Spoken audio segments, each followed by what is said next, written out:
ಈಗ ಕಡಲೆ ಇರಲಿ, ಹಲಸಂದೆ ಬೀಜ, ಕಪ್ಪು ಕಡಲೆ ಅಥವಾ ಬಿಳಿ ಕಡಲೆ ಎಲ್ಲವೂ ಸ್ವಾದಿಷ್ಟವಾಗುತ್ತೆ.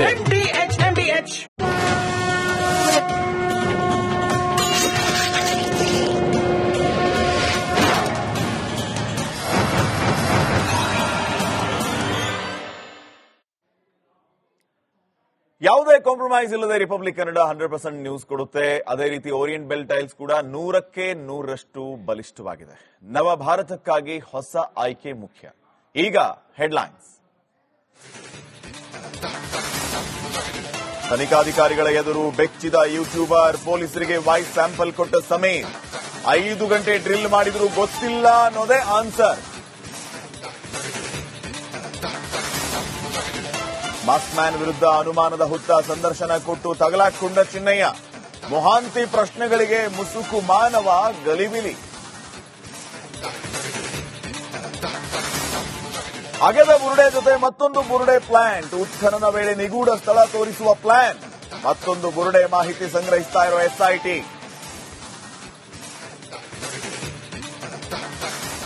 ಮಾಸ್ಕ್ ಮ್ಯಾನ್ ವಿರುದ್ಧ ಭುಗಿಲೆದ್ದ ಆಕ್ರೋಶ. ಧರ್ಮಸ್ಥಳದಲ್ಲಿ ಸಾವಿರಾರು ಭಕ್ತರ ರೋಷಾವೇಶ. ಚಿನ್ನಯ್ಯ ಆಸ್ತಿ ಮುಟ್ಟುಗೋಲು ಹಾಕೋದಕ್ಕೆ ಆಗ್ರಹ. ಉತ್ತರ ಭಾರತದಲ್ಲಿ ಮಳೆರಾಯನ ಆರ್ಭಟ. ಜಮ್ಮು ಕಾಶ್ಮೀರದಲ್ಲಿ ಕಥುವಾದ ಸೇತುವೆ ಕುಸಿತ. ಸಹಾರಾ ಬ್ರಿಡ್ಜ್ ಇಲ್ಲದೆ ಸಂಚಾರ ಸ್ಥಗಿತ.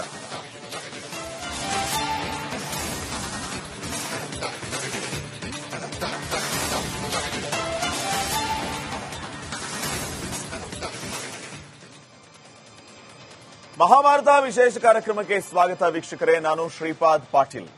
ತಮಗೆಲ್ಲ ಗೊತ್ತಿರುವ ಹಾಗೆ ಧರ್ಮಸ್ಥಳ ವಿಚಾರ ಎಲ್ಲಿಗೆ ಬಂದು ನಿಂತಿದೆ. ನಿನ್ನೆ ಆದಂತಹ ದೊಡ್ಡ ಬೆಳವಣಿಗೆ ಎಲ್ಲವನ್ನೂ ಕೂಡ ತಾವು ನೋಡಿದ್ದೀರಿ.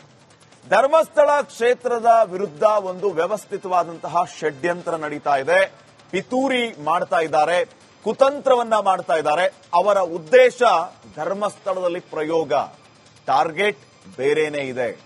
ಈ ರೀತಿಯ ಅನೇಕ ವಿಚಾರಗಳನ್ನು ನಾವು ಕೇಳ್ಪಟ್ಟು, ಇದರ ಜೊತೆಗೆ ಈ ಚಿನ್ನಯ್ಯ, ಈತನ ಅಸಲಿಯತ್ತೇನು ಅನ್ನುವಂಥದ್ದು ಬಟಾ ಬಯಲಾಗಿದೆ. ಈತ ಈಗಾಗಲೇ ತನಿಖೆಯ ಸಂದರ್ಭದಲ್ಲಿ ಹಲವು ವಿಚಾರಗಳನ್ನ ಹೇಳಿದಾನಂತೆ. ಇದರ ಜೊತೆಗೆ ಆತನನ್ನ ಅರೆಸ್ಟ್ ಮಾಡಿದ ಮೇಲೆ ಏನೆಲ್ಲ ಬೆಳವಣಿಗೆಗಳು ಆಚೆ ಬಂದು ಅನ್ನೋದನ್ನು ಕೂಡ ತಾವು ಗಮನಿಸಿದ್ದೀರಿ. ಎಲ್ಲವೂ ಕೂಡ ಬುರುಡೆ ತೋರಿಸೋದಕ್ಕೆ ಬಂದವನ ಬುರುಡೆ ಸ್ಟೋರಿ ಇಡೀ ರಾಜ್ಯದ ಮುಂದೆ ಜಗಜ್ಜಾಹೀರಾಯಿತು. ಈತನ ಹಿಂದೆ ಇರುವಂತವ್ರು ಯಾರು, ಅವ್ರ ಕತೆ ಏನು, ಅವರ ಉದ್ದೇಶ ಏನಾಗಿತ್ತು? ಈ ಬುರುಡೆ ಗ್ಯಾಂಗ್ ಮೇಲೆ ಇನ್ನೊಬ್ಬ ದೊಡ್ಡ ಬುರುಡೆ ಕೂತಿದ್ದಾನೆ. ಆತ ದೆಹಲಿಯಲ್ಲಿ ಕೂತ್ಕೊಂಡು ಇವರನ್ನ ಆಟ ಆಡಿಸ್ತಾ ಇದ್ದಂತೆ. ಅವನ ಉದ್ದೇಶ ಏನಾಗಿತ್ತು ನೋಡಿ. ಜನರಲ್ಲಿ ಈಗ ಓಡಾಡ್ತಾ ಇರುವಂತಹ ಪ್ರಶ್ನೆ, ಈ ಪಬ್ಲಿಕ್ ಹೇ ಸಬ್ ಜಾನ್ತಿ ಹೇ ಅನ್ನೋದಕ್ಕೆ ಇವೆಲ್ಲವೂ ಕೂಡ ಕಾರಣ ಆಗುತ್ತೆ. ಎಲ್ಲರೂ ಅಂದಾಜು ಮಾಡೋದಕ್ಕಿಂತ ಮುಂಚೆ ಜನರು ಈ ಬಗ್ಗೆ ಮಾತಾಡ್ತಾ ಇದ್ರು. ಅಲ್ಲೊಬ್ಬ ಯಾವನೋ ಈ ಆಟ ಆಡಿಸ್ತಾ ಇದ್ದಾನೆ ಅಂತ. ಆತನ ಉದ್ದೇಶ ಧರ್ಮಸ್ಥಳದಲ್ಲಿ ಪ್ರಯೋಗ ಮಾತ್ರ. ಮುಂದೆ ಇನ್ನೂ ಗೋಕರ್ಣ, ಮುರುಡೇಶ್ವರ, ಆದೋ ಈದೋ ಎಲ್ಲವೂ ಬಾಕಿ ಇದೆ ಅಂತ ಹೇಳಿ. ಹಾಗಿದ್ರೆ ಈಗ ವಿಡಿಯೋ ರಹಸ್ಯ ಬಯಲಾಯಿತು ಅಂತಂದ್ರೆ, ಈ ಷಡ್ಯಂತ್ರದ ಹಿಂದೆ ಯಾರಿದ್ರು ಅನ್ನುವಂಥದ್ದು ಜಗಜ್ಜಾಹೀರಾಯಿತು ಅಂದ್ರೆ ಮುಂದೇನು, ಇವರ ಉದ್ದೇಶ ಏನಾಗಿತ್ತು? ಇನ್ನ ಮತ್ತೊಂದು ಸತ್ಯ ಏನಂತಂದ್ರೆ, ಈ ಚಿನ್ನಯ್ಯ ನಿಷೇಧಿತ ಉಗ್ರ ಸಂಘಟನೆಗಳ ಜೊತೆಗೆ ಯಾವಾಗಲೂ ಸಂಪರ್ಕ ಹೊಂದಿದ್ದ, ಅವರ ಶಿಬಿರದಲ್ಲಿಯೇ ವಾಸ ಇದ್ದ. ಇದರ ಜೊತೆಗೆ ಇನ್ನೂ ಒಂದು ವಿಚಾರ ಏನಂತಂದ್ರೆ, ಮಾವೋವಾದಿ ಆಕ್ಟಿವಿಸ್ಟ್ ಆಗಿದ್ದ ಅಂತ ಹೇಳಿ. ಹಾಗಿದ್ರೆ ಈತ ಧರ್ಮಸ್ಥಳಕ್ಕೆ ಬಂದು ಈ ಎಲ್ಲ ಕೆಲಸ ಮಾಡಿದ್ನಲ್ಲ, ಈತನ ಹಿಂದೆ ಉದ್ದೇಶ ಇದ್ದದ್ದೇನು? ಪಾಪ ಪ್ರಜ್ಞೆ ಕಾಡಿದ್ದ, ಪುಣ್ಯದ ಕೆಲಸ ಮಾಡ್ತೀನಿ ಅಂತ ಬಂದ? ಇವೆಲ್ಲವನ್ನು ಕೂಡ ಇವತ್ತಿನ ಮಹಾಭಾರತದಲ್ಲಿ ಮಾತಾಡೋಣ ವೀಕ್ಷಕರೇ. ಅದಕ್ಕಿಂತ ಮುಂಚೆ ಕೆಲವೊಂದು ಬ್ರೇಕಿಂಗ್ ನ್ಯೂಸ್ಗಳಿದೆ, ತಗೊಳ್ಳೋಣ. ಸಮೀರ್ನ ಎಐ ವಿಡಿಯೋ ರಹಸ್ಯ ಬಯಲಾಗುತ್ತಾ? ಬೆಳ್ತಂಗಡಿ ಠಾಣೆಯಲ್ಲಿ ಸಮೀರ್ ವಿಚಾರಣೆ, ಇವತ್ತಿನ ವಿಚಾರಣೆ ಅಂತ್ಯ ಆಗಿದೆ. ಸಮೀರ್ಗೆ ಸತತ 5 ಗಂಟೆಗಳ ಕಾಲ ಪೊಲೀಸರು ವಿಚಾರಣೆಯನ್ನು ನಡೆಸಿದ್ದಾರೆ. ಒಟ್ಟು 3 ಪ್ರಕರಣಗಳಲ್ಲಿ ಪೊಲೀಸರು ವಿಚಾರಣೆಯನ್ನ ನಡೆಸಿದ್ದಾರೆ. ಮೊದಲ ಕೇಸ್ ಎಐ ವಿಡಿಯೋ, ಎರಡನೇ ಕೇಸ್ ಬೆನಕ ಆಸ್ಪತ್ರೆ ಗಲಾಟೆ, ಮೂರನೇದು ಉಜಿರೆ ಆಸ್ಪತ್ರೆಯಲ್ಲಿ ಗಲಾಟೆ. ನಾಳೆ ಮತ್ತೆ ಠಾಣೆಗೆ ವಿಚಾರಣೆಗೆ ಬರೋದಕ್ಕೆ ಈ ಸಮೀರ್ಗೆ ಸೂಚನೆಯನ್ನ ಕೊಡಲಾಗಿದೆ. ನಾಳೆ ವಿಡಿಯೋ ಎಡಿಟಿಂಗ್ಗೆ ಬಳಸಿದ ಕಂಪ್ಯೂಟರ್, ಆ ಮೊಬೈಲ್ ವಶಕ್ಕೆ ಪಡೆಯಲಿದ್ದಾರೆ ಬೆಳ್ತಂಗಡಿ ಪೊಲೀಸರು. 23 ನಿಮಿಷ 52 ಸೆಕೆಂಡ್ನ ಒಂದು ವಿಡಿಯೋನ ಮಾಡಿದ್ನಲ್ಲ ಈ ಸಮೀರ್, ಎಐ ವಿಡಿಯೋಗಳನ್ನ ಬಳಸಿ. ಅದನ್ನ ಮಾಡಿದ್ದ ಕಂಪ್ಯೂಟರ್ ಯಾವುದು, ಜೊತೆಗೆ ಮೊಬೈಲ್, ಇವೆಲ್ಲವನ್ನು ಕೂಡ ವಶಕ್ಕೆ ಪಡೆಯಲಿಕ್ಕಿದ್ದಾರೆ. ಯಾವಾಗ ಈ ಸಮೀರ್ ನನ್ನ ಅರೆಸ್ಟ್ ಮಾಡಬೇಕು ಅಂತ ಪೊಲೀಸರು ಬಂದ್ರು, ಈತ ಗಾಯವಾಗಿದ್ದ. ಈತ ಸತ್ಯ ಹೇಳಿದಾನೆ ಅಂತಂದ್ರೆ ಗಾಯವಾಗುವಂತ ಅಗತ್ಯ ಏನಿತ್ತು? ಯಾಕೆ ಓಡಿ ಹೋದ ಅನ್ನುವಂತಹ ಪ್ರಶ್ನೆಗಳು ಕೂಡ ಜನರಲ್ಲಿ ಹುಟ್ಕೊಂಡು, ನೇರವಾಗಿ ಸಮೀರ್ಗೂ ಕೂಡ ಈ ಪ್ರಶ್ನೆಯನ್ನ ಮಾಡಲಾಯಿತು. ಆದ್ರೆ ಉತ್ತರ ಕೊಡೋಕೆ ಸಮೀರ್ ಇದ್ರೆ ತಾನೆ, ಆತ ಎಲ್ಲಿದ್ದ ಅನ್ನೋದೇ ಗೊತ್ತಿಲ್ಲ. ಈಗ ದಿಢೀರ್ ಅಂತ ಹೇಳಿ ಇಷ್ಟು ನೋಟಿಸ್ ಕೊಟ್ಟಾದ್ಮೇಲೆ, ಇಷ್ಟು ಅವಧಿ ಆದ್ಮೇಲೆ ಸ್ಟೇಷನ್ ಮುಂದೆ ಪ್ರತ್ಯಕ್ಷ ಆಗಿದ್ದಾನೆ ಸಮೀರ್.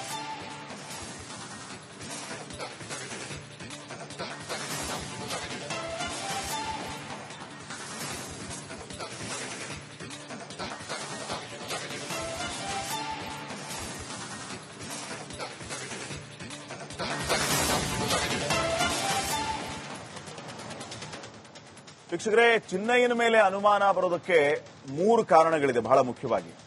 ಈತ ಖಾಸಗಿ ಸುದ್ದಿವಾಹಿನಿಗಳಿಗೆ, ರಾಷ್ಟ್ರೀಯ ಸುದ್ದಿವಾಹಿನಿಗಳಿಗೆ ಸಂದರ್ಶನವನ್ನ ಕೊಟ್ಟ. ಸಂದರ್ಶನ ಕೊಡುವಾಗ ಹಲವು ವಿಚಾರಗಳನ್ನ ಪ್ರಸ್ತಾಪ ಮಾಡಿದ. ಆ ಪ್ರಸ್ತಾಪ ಮಾಡಿದ ವಿಷಯಗಳೇ ತನಿಖಾಧಿಕಾರಿಗಳ ಸಂಶಯಕ್ಕೆ ಕಾರಣ ಆಯಿತು. ಸಂದರ್ಶನ ಕೊಟ್ಟು ಈ ಚಿನ್ನಯ್ಯ ಸಿಕ್ಕಾಕೊಂಡ ಅನ್ನುವಂತ ಪ್ರಶ್ನೆ ಇದೆ. ಸೌಜನ್ಯ ವಿಚಾರದಲ್ಲಿ ಮೊಹಾಂತಿ ಕ್ರಾಸ್ ಎಕ್ಸಾಮಿನೇಷನ್ ಮಾಡಿದ್ದಾರೆ. ಕೊಲೆ ನಡೆದಾಗ ಹೂಡೋದಕ್ಕೆ ನನಗೆ ಕರೆ ಬಂದಿತ್ತು, ನಾನವತ್ತು ಧರ್ಮಸ್ಥಳದಲ್ಲಿ ಇರಲಿಲ್ಲ ಅಂತ ಚಿನ್ನಯ್ಯ ಹೇಳಿದ್ದ. ಇದೇ ವಿಚಾರದಲ್ಲಿ ಎಸ್ಐಟಿ ಮುಖ್ಯಸ್ಥ ಮೊಹಾಂತಿ ಅವರು ಚಿನ್ನಯ್ಯನನ್ನ ಪ್ರಶ್ನೆ ಮಾಡಿದ್ದಾರೆ. ಮೊಹಾಂತಿ ಪ್ರಶ್ನೆಗೆ ಚಿನ್ನಯ್ಯ ಗಲಿಬಿಲಿಯಾಗಿದ್ದಾನೆ. ಎಲ್ಲದರಲ್ಲೂ ಅಸ್ಪಷ್ಟ ಹೇಳಿಕೆಗಳನ್ನ ಚಿನ್ನಯ್ಯ ಕೊಟ್ಟಿದ್ದಾನೆ. ಬುರುಡೆ ವಿಚಾರದಲ್ಲೂ ಕೂಡ ಗೊಂದಲ. ಅತ್ಯಾಚಾರವಾದ ಶವ ಹೊತ್ತಿದ್ದೀನಿ ಅನ್ನುವಂತಹ ಹೇಳಿಕೆಯಲ್ಲಿಯೂ ಕೂಡ ಗೊಂದಲ. ಇನ್ನೂ ಮುಂದುವರೆದ ಭಾಗವಾಗಿ ಆ ಕೊಟ್ಟ ಬುರುಡೆನೇ ನಕಲಿ ಅಂತೆ. ಆ ನಕಲಿ ಬುರುಡೆಯನ್ನ ತಂದು ಕೊಟ್ಟವರು ಈ ಬುರುಡೆ ಗ್ಯಾಂಗ್ನವರಂತೆ. ಅದನ್ನ ತಗೊಂಡು ದೆಹಲಿಗೂ ಹೋಗಿದ್ರಂತೆ. ನಿನ್ನೆ ಎಲ್ಲ ವಿಚಾರಗಳು ಕೂಡ ಆಚೆ ಬಂದಿದೆ.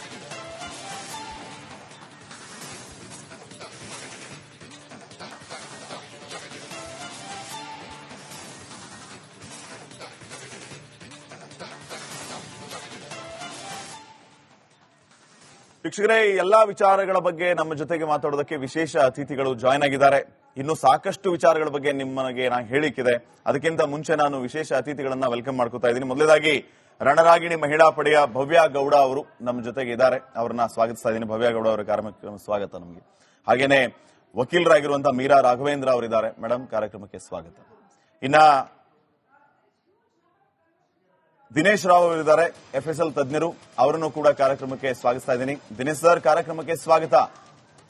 ನಮಸ್ತೆ, ಥ್ಯಾಂಕ್ ಯು. SDPIನ ಮುಖಂಡರಾಗಿರುವಂತಹ ಅಬ್ದುಲ್ ಮಜೀದ್ ಅವರು ಕೂಡ ಇದ್ದಾರೆ. ಅಬ್ದುಲ್ ಅವರೇ, ಕಾರ್ಯಕ್ರಮಕ್ಕೆ ಸ್ವಾಗತ. ನಮಸ್ಕಾರ. Thank you. ನಮಸ್ಕಾರ. ಎಸ್ ಎಸ್ ನಾನು ಚರ್ಚೆಯನ್ನ ಆರಂಭ ಮಾಡ್ತೀನಿ. ಅದಕ್ಕಿಂತ ಮುಂಚೆ ಇವತ್ತು ಏನೇನು ನಡೀತು ಎಲ್ಲಾ ವಿಚಾರಗಳ ಬಗ್ಗೆ ಒಂದು ಕ್ವಿಕ್ ರಿಯಾಕ್ಷನ್ ಅನ್ನ ನಮ್ಮ ಪ್ರತಿನಿಧಿ ದಿನೇಶ್ ಅವರಿಂದ ತಗೋತೀನಿ. ಫೈನ್, ಮತ್ತೆ ಅವರನ್ನ ಸಂಪರ್ಕ ಮಾಡುವಂತಹ ಪ್ರಯತ್ನವನ್ನ ಮಾಡ್ತೀನಿ. ನಾನು ಚರ್ಚೆಯನ್ನ ಆರಂಭ ಮಾಡ್ತಾ ಇದ್ದೀನಿ. ದಿನೇಶ್ ಅವರಿಂದ ಈ ಚರ್ಚೆನ ನಾನು ಆರಂಭ ಮಾಡ್ತೀನಿ. ದಿನೇಶ್ ಸರ್, NIA ತನಿಖೆ ಆಗಬೇಕು ಅನ್ನುವಂತ ಆಗ್ರಹ ಸಿಕ್ಕಾಪಟ್ಟೆ ಕೇಳಿ ಬರ್ತಾ ಇದೆ ಇಡೀ ರಾಜ್ಯದಾದ್ಯಂತ. NIA ತನಿಖೆಯಿಂದ ಸತ್ಯ ಆಚೆ ಬರುತ್ತೆ ಅನ್ನೋದ್ರ ಬಗ್ಗೆ ಭಾರಿ ಚರ್ಚೆಗಳಾಗ್ತಾ ಇದೆ. ಜೊತೆಗೆ ತಾವೊಂದು ಆರ್ಟಿಕಲ್ ಅನ್ನು ಬರೆದದ್ದು ಕೂಡ ನಾವು ಗಮನಿಸಿದ್ವಿ. NIA ತನಿಖೆಯಿಂದ ಸತ್ಯ ಆಚೆ ಬರುವಂತಹ ವಿಚಾರಗಳು. ಏನ್ ಹೇಳ್ತೀರಿ ಸರ್? NIA ತನಿಖೆ ಎಷ್ಟು ಸೂಕ್ತ ಈ ಕೇಸ್ನಲ್ಲಿ? ನೋಡಿ, ನಮಗೆ ಈ ತನಿಖೆ ಅನ್ನೋದ್ರಲ್ಲಿ NIA, ರಾಜ್ಯ ಪೊಲೀಸು, ನಮಗೆ ಉದ್ದೇಶ ಇಷ್ಟೇ. ದೇಶದ ನಾಗರಿಕರಾಗ್ಲಿ ಇಲ್ಲ, ನಮಗೆ ಬೇಕಾಗಿರೋದೇನಂದ್ರೆ ನ್ಯಾಯ ಸಿಗ್ಬೇಕು.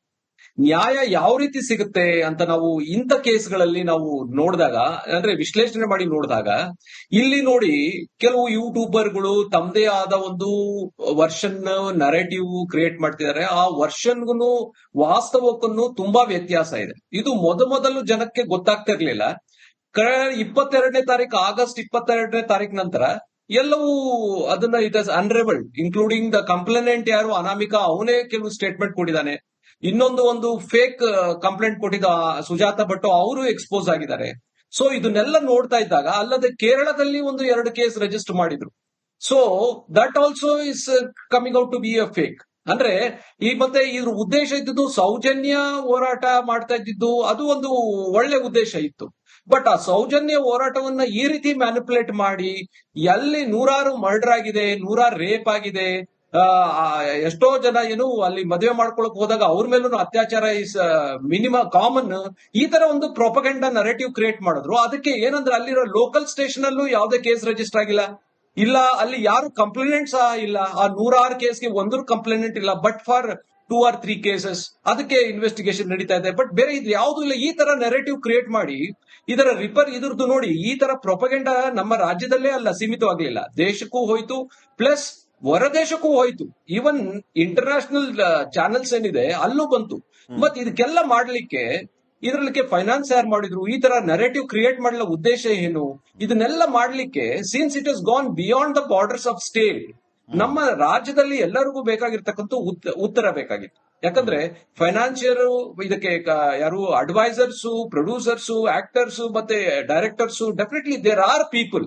ಇಲ್ಲ ಅಂದ್ರೆ ಈ ತರ ದುಸ್ಸಾಹಸ ಯಾರು ಮಾಡ್ತಿರ್ಲಿಲ್ಲ. ಆ ಒಂದು ಉದ್ದೇಶದಿಂದ SIT ಮಾಡಿರೋದು ಏನು, ಅಲ್ಲಿರ್ತಕ್ಕಂತ ಏನು 106 ಮರ್ಡರ್ಸ್, 106 ಅತ್ಯಾಚಾರನ. ಬಟ್ ಅದು ಇದು ಸುಳ್ಳು ಅಂತ ಈಗ ಗೊತ್ತಾಗಿದೆ. ಸೊ ನಾವು the only option is, since it is going beyond state borders, NIA is the only option. NIA ಬೇರೆ, SIT ಬೇರೆ, ಕರ್ನಾಟಕ ಪೊಲೀಸ್ ಬೇರೆ ಅನ್ನೋದು ದೊಡ್ಡ ತಪ್ಪು. ಅದು ಒಂದು ತನಿಖಾ ಸಂಸ್ಥೆ ನಮ್ಮ ರಾಜ್ಯಕ್ಕಿಂತ ಬೇರೆ ಏನು, ಫಾರ್ ಎಕ್ಸಾಂಪಲ್ ಫೈನಾನ್ಷಿಯಲ್ಸ್ ಬಂದಾಗ ಎನ್ಫೋರ್ಸ್ಮೆಂಟ್ ಡೈರೆಕ್ಟರ್ ಬರ್ಬೇಕಾಗುತ್ತೆ. ಆಮೇಲೆ ಇದಲ್ಲದೆ ಬೇರೆ ಮೀಡಿಯಾಗೆ ಹೊರದೇಶಕ್ಕೆ ಹೋಗಿರ್ತಕ್ಕಂಥ channels, how they plan this, who plan this, ಇದನ್ನೆಲ್ಲ ಮಾಡ್ಲಿಕ್ಕೆ I don't think the local police from the state is sufficient. I think it is going beyond the state borders ಇರೋದ್ರಿಂದ ಡೆಫಿನೆಟ್ಲಿ ಈ ತರ ಕೇಸಸ್ NIA ಮಾಡ್ಲಿಕ್ಕೆ ತುಂಬಾ fit case ಅಂತದ್. ಆ ಉದ್ದೇಶದಿಂದ ನಾವು NIA ಅಂತ ಹೇಳಿದ್ವಿ ಹೊರತು NIA is not out of country agency, it is in our state agency. So ಅದನ್ನ ನಾವು ಅಕ್ಸೆಪ್ಟ್ ಮಾಡೋದ್ರಲ್ಲಿ ತಪ್ಪೇನಿಲ್ಲ ಅಂತ ನನ್ನ ಅನಿಸಿಕೆ. ಎಸ್, ವೀರ ರಾಘವೇಂದ್ರ ಅವರು, ಈಗ ವಿಡಿಯೋದಿಂದ ಆರಂಭ ಆಗಿದ್ದಿದೆ ಎಲ್ಲವೂ ಕೂಡ. ಸೌಜನ್ಯಗೆ ನ್ಯಾಯ ಸಿಗಬೇಕು, ಅದರಲ್ಲಿ ಯಾವುದೇ ರೀತಿಯ ಸಂದೇಹ ಇಲ್ಲ ಯಾರಿಗೂ ಕೂಡ. ಸೌಜನ್ಯಗೆ ನ್ಯಾಯ ಸಿಗಬೇಕು ಅನ್ನೋ ಉದ್ದೇಶ ಎಲ್ಲರದ್ದೂ ಆಗಿದೆ. ಈ ಸದ್ಯಕ್ಕೆ ಆಗಿರುವಂತಹ ಬೆಳವಣಿಗೆ ಎಲ್ಲ ಏನಿದೆ, ಇದು ಈ AI ವಿಡಿಯೋದಿಂದ ಆರಂಭ ಆಗಿದ್ದು. ಸೊ ಈ AI ವಿಡಿಯೋನ ಪ್ರೂವ್ ಹೇಗೆ ಮಾಡ್ತಾರೆ? ಪ್ರೂವ್ ಆದ್ರೆ ಕಾನೂನಲ್ಲಿ ಯಾವ ರೀತಿ ಅವಕಾಶಗಳಿದೆ ಅಂತ ಹೇಳಿ. ಫಸ್ಟ್ ಸಮೀರ್ ಈ ತರದ ಒಂದು ವಿಡಿಯೋ ಅಂದ್ರೆ ಏನು, ಒಂದು ಸಫಿಶಿಯಂಟ್ ಎವಿಡೆನ್ಸ್ ಇಲ್ಲದೆ ವಕೀಲರು ಮಾಡೋ ರೀತಿ ಇವನು ಯಾವುದೇ ಬೇಸ್ ಇಲ್ಲದೆ ಕರೆಕ್ಟ್ ಆಗಿ ಈಗ ಮಾಡ್ಬೇಕಾದ್ರೆ ಈಗ ಮಾಡ್ದಾಗ ಹೌದೇನೋ ಅರ್ಧ ಜನ ಹೌದೇನೋ ಅರ್ಧ ಜನ ಇಲ್ವೇನೋ ಒಂದು ಸಮಾಜದಲ್ಲಿ ಅಶಾಂತಿಯ ವಾತಾವರಣವನ್ನ ಕ್ರಿಯೇಟ್ ಮಾಡ್ತು. ಸತ್ಯ ಸುಳ್ಳು ಅನ್ನೋದು ಈಗ ಯಾರೋ ಒಬ್ರು ವಿಡಿಯೋ ಮಾಡಿ ಹೇಳ್ಬಿಡ್ತಾರೆ ಅಂದ್ರೆ ನಾವು ಅಷ್ಟು ನಂಬಿಕೊಳ್ಳೋ ಅಷ್ಟು ಜನ ಕೂಡ ಮೂರ್ಖರಾಗಬಾರ್ದು. ಅದರಲ್ಲಿ ಇವತ್ತಿನವರೆಗೂ ಅವ್ನು ಮಾಡಿರ್ತಕ್ಕಂಥ ವಿಡಿಯೋನ A to Z ನಾನು 2-3 ವಿಡಿಯೋ ಮಾಡಿರ್ಬೋದು. ಸ್ಕ್ರಾಲ್ ಮಾಡಿದಾಗ ಒಂದೆರಡು ಕ್ಲಿಪ್ಪಿಂಗ್ಸ್ ಬಿಟ್ರೆ ಪೂರ್ತಿ ಕೂತ್ಕೊಂಡು ನೋಡುವಂತದ್ದು ಅವಶ್ಯಕತೆ ಇಲ್ಲ. ಅದೇನು ಇನ್ಫಾರ್ಮೇಟಿವ್ ವಿಡಿಯೋ ಅಲ್ಲ ಅದು. ಅಂದ್ರೆ ಯಾರ್ದೋ ಮೇಲೆ ಅಲಿಗೇಷನ್ ಮಾಡುವಂತ ವಿಡಿಯೋನ ಅಷ್ಟು ಆಸಕ್ತಿಯಿಂದ ನಮ್ಮವರೇ ಇವತ್ತು ಯಾರು ಹೋರಾಟ ಮಾಡ್ತಿದ್ದಾರೆ, ನಾನ್ ನೋಡಿರ್ತಕ್ಕಂಥದ್ದು ನನ್ನ ಒಂದು ಫ್ರೆಂಡ್ ಲಿಸ್ಟ್ ಅಲ್ಲಿ ಇರ್ತಕ್ಕಂಥವ್ರೆ ಅದನ್ನ ಶೇರ್ ಮಾಡಿದಂತಹ ಸಂದರ್ಭದಲ್ಲಿ ಇದನ್ನ ನೋಡಿದ್ದು. ಇಷ್ಟು ಶೇರ್ ಮಾಡ್ಕೊಂಡು ಯಾವ ಬೇಸ್ ಮೇಲೆ ಯಾಕೆ ಶೇರ್ ಮಾಡಿದ್ರು ಅಂತ ಹೇಳಿ ನಾನ್ ಕೇಳುವಂತದ್ದು. ಜನ ಅದಕ್ಕೆ ಬೇಸ್ಲೆಸ್ ಆಗಿರ್ತಕ್ಕಂತ ವಿಡಿಯೋ ಮಾಡಿದ್ದಾಗ ಅಂದ್ರೆ ಅದು ಸತ್ಯನೋ ಸುಳ್ಳೋ ಆಮೇಲೆ ಬಿಡಿ, ಅಂದ್ರೆ ಈ ಸಂದರ್ಭದಲ್ಲಿ ಈಗ ಗೊತ್ತಾಗಿದ್ದು. ಆ ಸಂದರ್ಭದಲ್ಲಿ ನೋಡಿರ್ತಕ್ಕಂಥ ಜನ ಏನು ಹೌದೇನೋ ಒಂದು ಕನಿಕರ ಉತ್ಪತ್ತಿ ಆಗುವಂತಹ ಒಂದು ವಿಡಿಯೋವನ್ನ ಆತ ಬಿಟ್ಟ. ಆದ್ರೆ ಶೇರ್ ಮಾಡುವಂತವ್ರು ಎಂತ ಮೂರ್ಖರು. ನಾನು ಅದನ್ನ ಹೇಳ್ತೀನಿ, ನಮ್ಮವರು ಕೂಡ ಶೇರ್ ಮಾಡಿದ್ದಾರೆ, ರೈಟ್ ವಿಂಗ್ ಅಲ್ಲಿ ಇರುವಂತವ್ರು ಕೂಡ ಅದನ್ನ ಶೇರ್ ಮಾಡಿ ಅಂದ್ರೆ ಏನೋ ಒಂದ್ ಅಲ್ಲೋಗಿ ಕಾಮೆಂಟ್ ಹಾಕ್ಲಿ ಅಥವಾ ಆತನನ್ನ ನೋಡಿ ಈ ತರ ಎಲ್ಲ ಒಬ್ಬ ಮುಸ್ಲಿಂ ಮಾತನಾಡಿದ್ದಾನೆ ಅನ್ನೋಂತ ಒಂದು ಇದರಲ್ಲಿ ಅದನ್ನ ಶೇರ್ ಮಾಡಿ ರೀಚ್ ಮಾಡಿಸ್ಲಿಕ್ಕೆ ನಾವು ಕೂಡ ಕಾರಣ ಇದ್ದೀವಿ. ಅದ್ರಲ್ಲಿ 50% ನಾವು ಕೂಡ ಅದ್ರಲ್ಲಿ ಕಾರಣ ಇದ್ದೀವಿ. ಈ ರೀತಿ ಅಂದ್ರೆ ಎವಿಡೆನ್ಸ್ ಇಲ್ಲದೆ ಇರ್ತಕ್ಕಂಥ ವಿಡಿಯೋನ ಈ ಮಟ್ಟದಲ್ಲಿ ಶೇರ್ ಮಾಡಿ ರೀಚ್ ಮಾಡಿಸೋ ಅಷ್ಟು ಎಷ್ಟೋ ಇನ್ಫಾರ್ಮೇಟಿವ್ ವಿಡಿಯೋಗಳಿರುತ್ತೆ, ಅದು ರೀಚ್ ಆಗೋದಿಲ್ಲ. ಎಷ್ಟೋ ಹೆಣ್ಮಕ್ಳಿಗೆ ಅನ್ಯಾಯ ಆಗಿರುತ್ತೆ, ಅವನ್ನ ನಾವು ರೀಚ್ ಮಾಡೋದಿಲ್ಲ. ಈಗ ಅನನ್ಯ ಇದ್ಲೋ ಇಲ್ವೋ ಅಂತ ತಿಳ್ಕೊಳ್ದೆ ಇದು ರೀಚ್ ಮಾಡಿಸಿರ್ತಕ್ಕಂಥದ್ದು ಇದೆಯಲ್ಲ, ಯಾಕಂದ್ರೆ ನಮಗ್ ಗೊತ್ತಿಲ್ಲ. ಸುಜಾತ ಭಟ್ ಅವರು ಈಗ ಯಾವ್ದೋ ಒಂದು ಹೆಣ್ಮಗಳು ಬಂದ್ಲು ಈ ತರ ಅಂತ ಹೇಳಿದ ತಕ್ಷಣ ಹೇಳಿದ್ರು ನಂಬ್ಕೊಂಡು ಓರಲ್ಲಿ ಇವರು ವಿಡಿಯೋ ಮಾಡ್ಬಿಟ್ಟು ಅದನ್ನ ಪಬ್ಲಿಕ್ ಆಗಿ ಹರಿಬಿಟ್ಟು ಸುಜಾತ ಭಟ್ ಹೇಳಾಗ್ಬಿಡ್ತು, ನಾನೆಲ್ಲ ಕತೆ ಕಟ್ಟಿದ್ದೆ, ನಾನು ಹೇಳಿದ್ ಸುಳ್ಳು, ಸುಜಾತ ಭಟ್ಗೆ ಅನನ್ಯ ಭಟ್ ಅನ್ನೋ ಮಗಳೇ ಇಲ್ಲ ಅಂತ ಅವರೇ ಹೇಳಿಬಿಟ್ಟಿದ್ದಾರೆ. ರಿಪಬ್ಲಿಕ್ ಕನ್ನಡದಲ್ಲೇ ಎಕ್ಸ್ಪೋಸ್ ಆಯ್ತು ಎಲ್ಲಾ ವಿಚಾರಗಳು. ಈಗ ಅದು ಏನಾಗ್ಬಿಡ್ತು ಸರ್, ಈಗ ಒಂದು ಹೆಣ್ಣು ಒಂದು ವಯಸ್ಕ ಅವರು ಒಂದು 60 ವರ್ಷ ಇರ್ಬೋದು, ಬಂದ್ಬಿಟ್ಟು ಒಂದ್ ಮಗಳು ಅಂತ ಯಾವ ತಾಯಿ ಮಗಳ ಬಗ್ಗೆ ಸುಳ್ಳು ಹೇಳಲ್ಲ, ಇಲ್ದೇ ಇರೋ ಮಗಳನ್ನ ಯಾರು ಹೇಳಲ್ಲ ಅನ್ನೋದೊಂದು ನಂಬಿಕೆ ಸಮಾಜದಲ್ಲಿ ಅದು ಆ ವಿಡಿಯೋ ಕ್ಯಾಚ್ ಆಗಕ್ಕೆ ಕಾರಣ ಆಗಿದ್ದು. ಅದನ್ನ ನಂಬಿದ ಕಾರಣನೇ ಅದು. ಯಾವ ತಾಯಿ ಸುಳ್ಳು ಹೇಳ್ತಾರೆ? ಇಲ್ದೇ ಇರ್ತಕ್ಕಂಥ ಮಗಳನ್ನ ಯಾರು ಇದಾರೆ ಅಂತ ಹೇಳ್ತಾರೆ. ಈ ಮಟ್ಟಕ್ಕೂ ಹೇಳೋರು ಇದಾರೆ ಅಂತ ಹೇಳಿ ಈ ವಿಡಿಯೋದಿಂದ ಇವತ್ತು ನಮ್ಮ ದೇಶಾದ್ಯಂತ ಒಂದು ಸಾಬೀತಾಗಿರ್ತಕ್ಕಂಥದ್ದು. ಇನ್ನು ಈ ವಿಡಿಯೋಗೆ ಏನು ಕಾನೂನಾತ್ಮಕವಾಗಿ ಅಂತ ಹೇಳಿದ್ರೆ ನೋಡಿ, ಇದು ಸೈಬರ್ ಅಫೆನ್ಸ್ ಆಗಿ ಅಷ್ಟೇ ನೋಡುತ್ತೆ. ಐಟಿ ಅಂಡರ್ ಇದು FIR ಆಗುವಂತ ಕೇಸು. ಅದಕ್ಕೆ ಇವತ್ತು ಇನ್ವೆಸ್ಟಿಗೇಷನ್ ಕರೆದ್ರು ಅರೆಸ್ಟ್ ಯಾಕೆ ಮಾಡಿಲ್ಲ ಹೇಳಿ? ಯಾಕಂದ್ರೆ IT ಅಂಡರ್ ಬರುತ್ತೆ, ಅದು ನಾನ್ ಬೇಲಬಲ್ ಅಂಡರ್ ಬರೋದಿಲ್ಲ.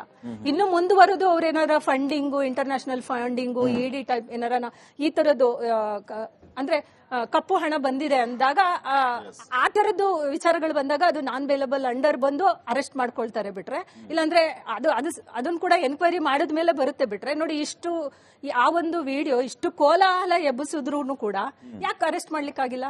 ಯಾಕಂದ್ರೆ ನಮ್ಮ ಕಾನೂನು ಆ ತರ ಇದೆ. ಈಗ ಡಿಫಾಮೇಶನ್ ಅಂದ್ರೂ ಅಷ್ಟೇ, ಏನ್ ಮಾನ ನಷ್ಟ ಮೊಕದ್ದಮೆಗೆ ಏನ್ ಶಿಕ್ಷೆ ಇದೆ? 10 ವರ್ಷ ಕೊಡ್ತಾರ? ಲೈಫ್ ಇಂಪ್ರಿಸನ್ಮೆಂಟ್ ಕೊಡ್ತಾರ? ಅದು ಗೊತ್ತಿದ್ದೇ ಮಾಡಿರ್ಬೋದು, ಅಥವಾ ಗೊತ್ತಿಲ್ಲದೆ ಮಾಡಿದ್ರೋ ಗೊತ್ತಿದ್ ಮಾಡಿದ್ರೋ ಅವ್ರ ತನಿಖೆಯಲ್ಲಿ SIT ಬಾಯ್ ಬಿಡಿಸ್ಕೋಬೇಕದು. ಬಟ್ ಇಷ್ಟು ಒಂದು ವಿಡಿಯೋ ಈ ಮಟ್ಟಕ್ಕೆ ಬಂದು ನಿಂತು SIT ತನಿಖೆ ಆಗಿ ಅಷ್ಟೊಂದು ಗುಂಡಿಗಳನ್ನ ಹಾಕ್ಸಿ ಅದು ಸಿಗದೆ ಇಷ್ಟೆಲ್ಲ ಈ ತರದ ಒಂದು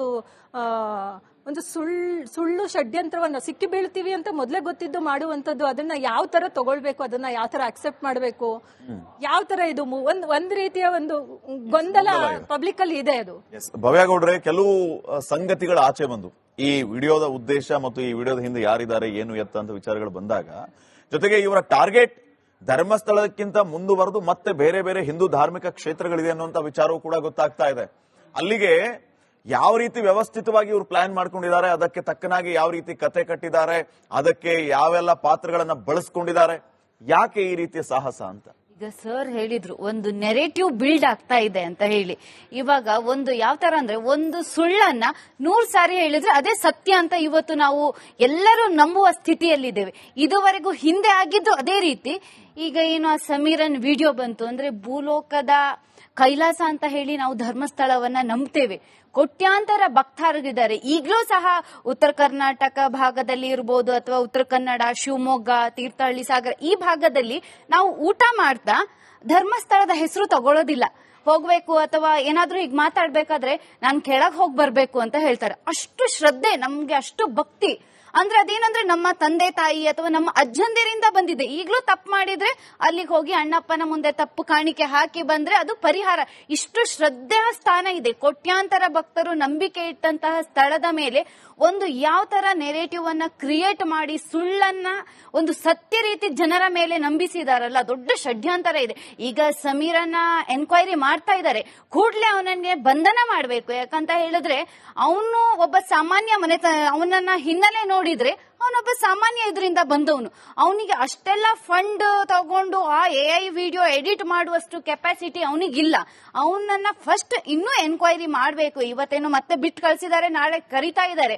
ಆದ್ರೆ ಕೋಟ್ಯಾಂತರ ಹಿಂದೂಗಳ ಧಾರ್ಮಿಕ ಭಾವನೆಗೆ ನೋವುಂಟು ಮಾಡಿದಾನಲ್ಲ, ಅವನನ್ನ ಅರೆಸ್ಟ್ ಮಾಡಿ ಅವನನ್ನ ಬಾಯ್ ಬಿಡಿಸಿದ್ರೆ ಏನ್ ಅವ್ರ ಹಿಂದೆ ಯಾರ್ಯಾರಿದ್ದಾರೆ, ಯಾವ ದೇಶದಿಂದ ಫಂಡ್ ಬಂದಿದೆ. ಯಾಕಂತ ಹೇಳಿದ್ರೆ ಇದು ಭಾರತದಲ್ಲಿ ಮಾತ್ರ ಅಲ್ಲ, ಇಡೀ ವಿಶ್ವದಲ್ಲಿ ಬೇರೆ ಬೇರೆ ಏನು ನಮ್ಮ ಶತ್ರು ರಾಷ್ಟ್ರದಲ್ಲಿ ಇವತ್ತು ನಮ್ಮ ಕ್ಷೇತ್ರದ ಬಗ್ಗೆ ಮಾತಾಡ್ತಾ ಇದ್ದಾರೆ. ಬಾಯಿಗೆ ಬಂದಂಗ್ ಮಾತಾಡ್ತಾ ಇದ್ದಾರೆ. ಧರ್ಮಸ್ಥಳಕ್ಕೆ ಹೋಗ್ಬೇಡಿ, ಧರ್ಮಸ್ಥಳಕ್ಕೆ ಹೋದ್ರೆ ಅತ್ಯಾಚಾರ ಆಗತ್ತೆ. ಯಾವ ತರ ಸೃಷ್ಟಿ ಮಾಡಿದ್ದಾರೆ ಅಂತ ಹೇಳಿದ್ರೆ, ಇವಾಗ ಎಷ್ಟೋ ಜನ ಭಕ್ತಾದಿಗಳು ಹೋಗ್ತಾ ಇದ್ದಾರೆ. ನಾವು ಕೂಡ ಹೋಗಿರ್ಬೋದು, ನೀವು ಹೋಗಿದ್ದೀರಾ. ರಾತ್ರಿ 12 ಗಂಟೆಗೆ ಅಲ್ಲಿ ಹೋದ್ರೂ ನಾವು ಸೇಫ್ ಆಗಿ ಆರಾಮಾಗಿ ದೇವರ ದರ್ಶನ ಮಾಡಿ ನೆಕ್ಸ್ಟ್ ಡೇ ಬರ್ತೇವೆ. ಆದ್ರೆ ಇದೊಂದು ದೊಡ್ಡ ಷಡ್ಯಂತರ ಇದೆ. ಈ ಷಡ್ಯಂತರದ ಹಿಂದೆ ಯಾರಿದ್ದಾರೆ, ಮತ್ತೆ ನಮ್ಗೆ ಇದಕ್ಕೆ NIA ಬರಬೇಕು. ಯಾಕಂದ್ರೆ NIA ಬಂದ್ರು ಇದ್ರ ಹಿಂದೆ ಜಾಲವನ್ನ ತೆಗಿಬೇಕು. ಈಗ ನಾವು ಹಲವಾರು ದೇವಸ್ಥಾನ ನೋಡಿದ್ವಿ. ಶಬರಿಮಲೆ ಆಯ್ತು, ಶನಿಶಿಂಗಣಾಪುರ ಆಯ್ತು, ತಿರುಪತಿ ಆಯ್ತು, ಈಗ ಧರ್ಮಸ್ಥಳಕ್ಕೆ ಬಂದೆ. ಇನ್ನು ಮುಂದೆ ಅಂತ ಹೇಳಿದ್ರೆ ಕರ್ನಾಟಕದಲ್ಲಿ ಇರುವಂತಹ ಹಲವಾರು ದೇವಸ್ಥಾನಗಳ ಲಿಸ್ಟ್ ಬೇರೆ ಅವ್ರ ಹತ್ರ ಇದೆಯಂತೆ. ಒಬ್ಬ ಅಜ್ಜಿಯನ್ನ ಅವ್ರಿಗೆ ಗೊತ್ತಿದೆ, ಹಿಂದೂಗಳು ನಾವು ಭಾವನಾತ್ಮಕ ಜೀವಿಗಳಿದ್ದೇವೆ ಅಂದ್ರೆ ಯಾರಾದ್ರೂ ಸ್ವಲ್ಪ ಕಣ್ಣೀರ್ ಹಾಕಿದ್ರೆ ಅಯ್ಯೋ ಪಾಪ ಅಂತ ಹೇಳಿ ಮೊದ್ಲಿಂದನೂ ಹಾಗೆ ಅಲ್ವಾ. ಏನಿದು ಸ್ವಯಂಭೂ ಹಿಂದೂ ರಾಷ್ಟ್ರ ಆಗಿತ್ತಿದ್ದು, ತುರ್ತು ಪರಿಸ್ಥಿತಿಯಲ್ಲಿ ಇದನ್ನ ಸೆಕ್ಯುಲರ್ ಅಂತ ಮಾಡಿದ್ರು. ಹೇಗೆ ಅಂತ ಹೇಳಿದ್ರೆ ಈ ಏನು ಪರಕೀಯರು ಬಂದ್ರು, ನಮ್ ದೇಶವನ್ನ ಆಳಿದ್ದು ಸಹ ಇದೇ ರೀತಿ ಷಡ್ಯಂತರದಿಂದ. ಮತ್ತೆ ಅದೇ ಷಡ್ಯಂತರ ಶುರುವಾಗಿದೆ. ಹಾಗಾಗಿ ನಾವು ಹಿಂದೂಗಳು ಜಾಗೃತ ಆಗ್ಬೇಕಾಗಿದೆ. ಎಲ್ಲರೂ ಒಟ್ಟಾಗಿ ಏನು ಈ ಅನ್ಯಾಯದ ವಿರುದ್ಧ ನಾವು ಸಂಘಟನೆ ಆಗ್ಬೇಕಾಗಿದೆ. ಇವತ್ತು ಸಹ ಫ್ರೀಡಂ ಪಾರ್ಕ್ ನಲ್ಲಿ ಸಾವಿರಾರು ಹಿಂದೂಗಳು ಸೇರಿ ಎಲ್ಲ ಸಂಘಟನೆಯವರು ಜಾತಿ ಭೇದವನ್ನ ಮರೆತು ನಾನು ಹಿಂದೂ ಅಂತ ಯಾರಿಗೂ ಸಹ ನಾವು ಫೋನ್ ಮಾಡಿರ್ಲಿಲ್ಲ. ಸ್ವಪ್ರೇರಿತವಾಗಿ ಸೋಷಿಯಲ್ ಮೀಡಿಯಾ ನೋಡಿ ಬಂದು ಇವತ್ತು ಬಾವೇಗೌಡ್ರೆ, ಈಗ ಅಬ್ದುಲ್ ಮಜೀದ್ ಅವರೇ ಮೊಹಮ್ಮದ್ ಸಮೀರ್ನನ್ನ ಅರೆಸ್ಟ್ ಮಾಡಬೇಕು ಅಂತ ಭವ್ಯ ಗೌಡ ಅವರು ಆಗ್ರಹಿಸ್ತಾ ಇದ್ದಾರೆ. ಕಾರಣ ಸಮಾಜದ ಸ್ವಾಸ್ಥ್ಯವನ್ನ ಹಾಳು ಮಾಡಿದ್ದಲ್ಲದೆ ಹಿಂದೂ ಧರ್ಮದ ಭಾವನೆಗೆ ಧಕ್ಕೆ ತರುವಂತಹ ಕೆಲಸವನ್ನ ಈ ಸಮೀರ್ ಮೊಹಮ್ಮದ್ ಮಾಡಿದ್ರು ಅಂತ ಹೇಳಿ ಏನ್ ಹೇಳ್ತೀರಿ ತಾವು?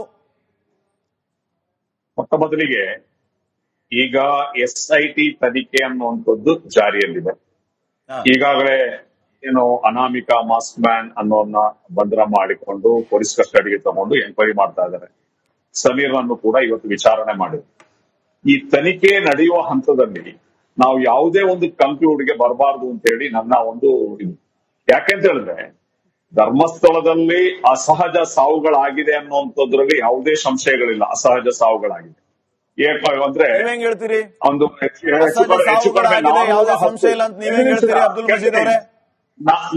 410 ಪ್ರಕರಣಗಳು ನಡೆದಿರುವಂತದ್ದು RTI ಇಂದ ಬಂದಿದೆ. 410 ಅಸಹಜ ಸಾವುಗಳು ಅಂದ್ರೆ ಶವಗಳು ಅಲ್ಲಿ ಆಗಿದೆ ಅನ್ನುವಂಥದ್ದು RTI ಅಲ್ಲಿ ಬಂದಿದೆ. ಅದರಲ್ಲಿ ಒಂದು 45 ಸಾವುಗಳು ಯಾರು ಅಂತ ಪತ್ತೆ ಆಗಿಲ್ಲ ಅನ್ನುವಂಥದ್ದು ಕೂಡ ವಿಚಾರ ಬಂದಿದೆ.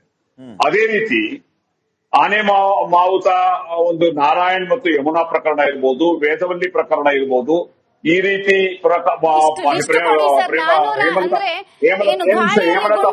ಹೇಳ್ತಾರೆ ಅಂತ ಹೇಳ್ತಾರಲ್ಲ, ಆ ತರ ನಿಮ್ಗೆ ಧೈರ್ಯ ಇದ್ರೆ ಧರ್ಮಸ್ಥಳಕ್ಕೆ ಹೋಗಿ ಪೊಲೀಸ್ ಸ್ಟೇಷನ್ಗೆ ಹೋಗಿ ಲಿಸ್ಟ್ ತೆಗೆದುಕೊಳ್ಳಿ. ಇವರೇ ನೋಡಿ, ನೀವು 3 ಜನ ಮಾತಾಡ್ಬೇಕಾದ್ರೆ ಗೌರವಯುತವಾಗಿ ನಾನು ಕೇಳಿಸ್ಕೊಂಡಿದ್ದೀನಿ. ಡಿಬೇಟ್ ನ ಒಂದು ಮರ್ಯಾದೆ ಅಂತ ಹೇಳಿದ್ರೆ ನಾವು ಹೇಳೋ ವಿಚಾರಗಳನ್ನ ಕೇಳಿಸ್ಕೊಳ್ಬೇಕು. ಅವರ ಕೇಳ್ತಾರೆ, ಅದಕ್ಕೆ ಉತ್ತರ ಮತ್ತೆ ತಗೊಳ್ಳಿ. ಈಗ ಅವ್ರು ಕೇಳ್ತಾ ಇರೋದು ನೀವು ಅಸಹಜ ಸಾವು ಅಂತ ಹೇಳಿದ್ರಲ್ಲ, UDR ಬಗ್ಗೆ ನೀವು ಪ್ರಸ್ತಾಪ ಮಾಡ್ತಾ ಇದ್ದೀರಿ. 400, 500 ಅಂತ ಹೇಳ್ತಾ ಇದ್ದೀರಲ್ಲ, ಅದಕ್ಕೆ ಏನ್ ಖಾತ್ರಿ? ಲೆಕ್ಕ ಕೊಡಿ ಅಂತ ಕೇಳ್ತಿದ್ದಾರೆ. ನೀವು ಲೆಕ್ಕ ಕೊಟ್ಟು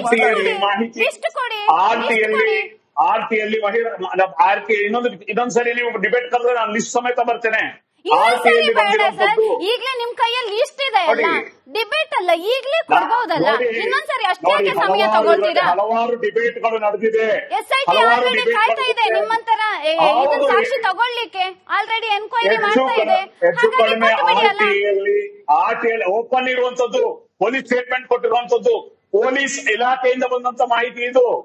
ನಿಮಗೆ ಪೊಲೀಸ್ ಸ್ಟೇಷನ್ ಎಲ್ಲಿಂದ ಬಂತು ದಾಖಲೆ ಸಮೇತ.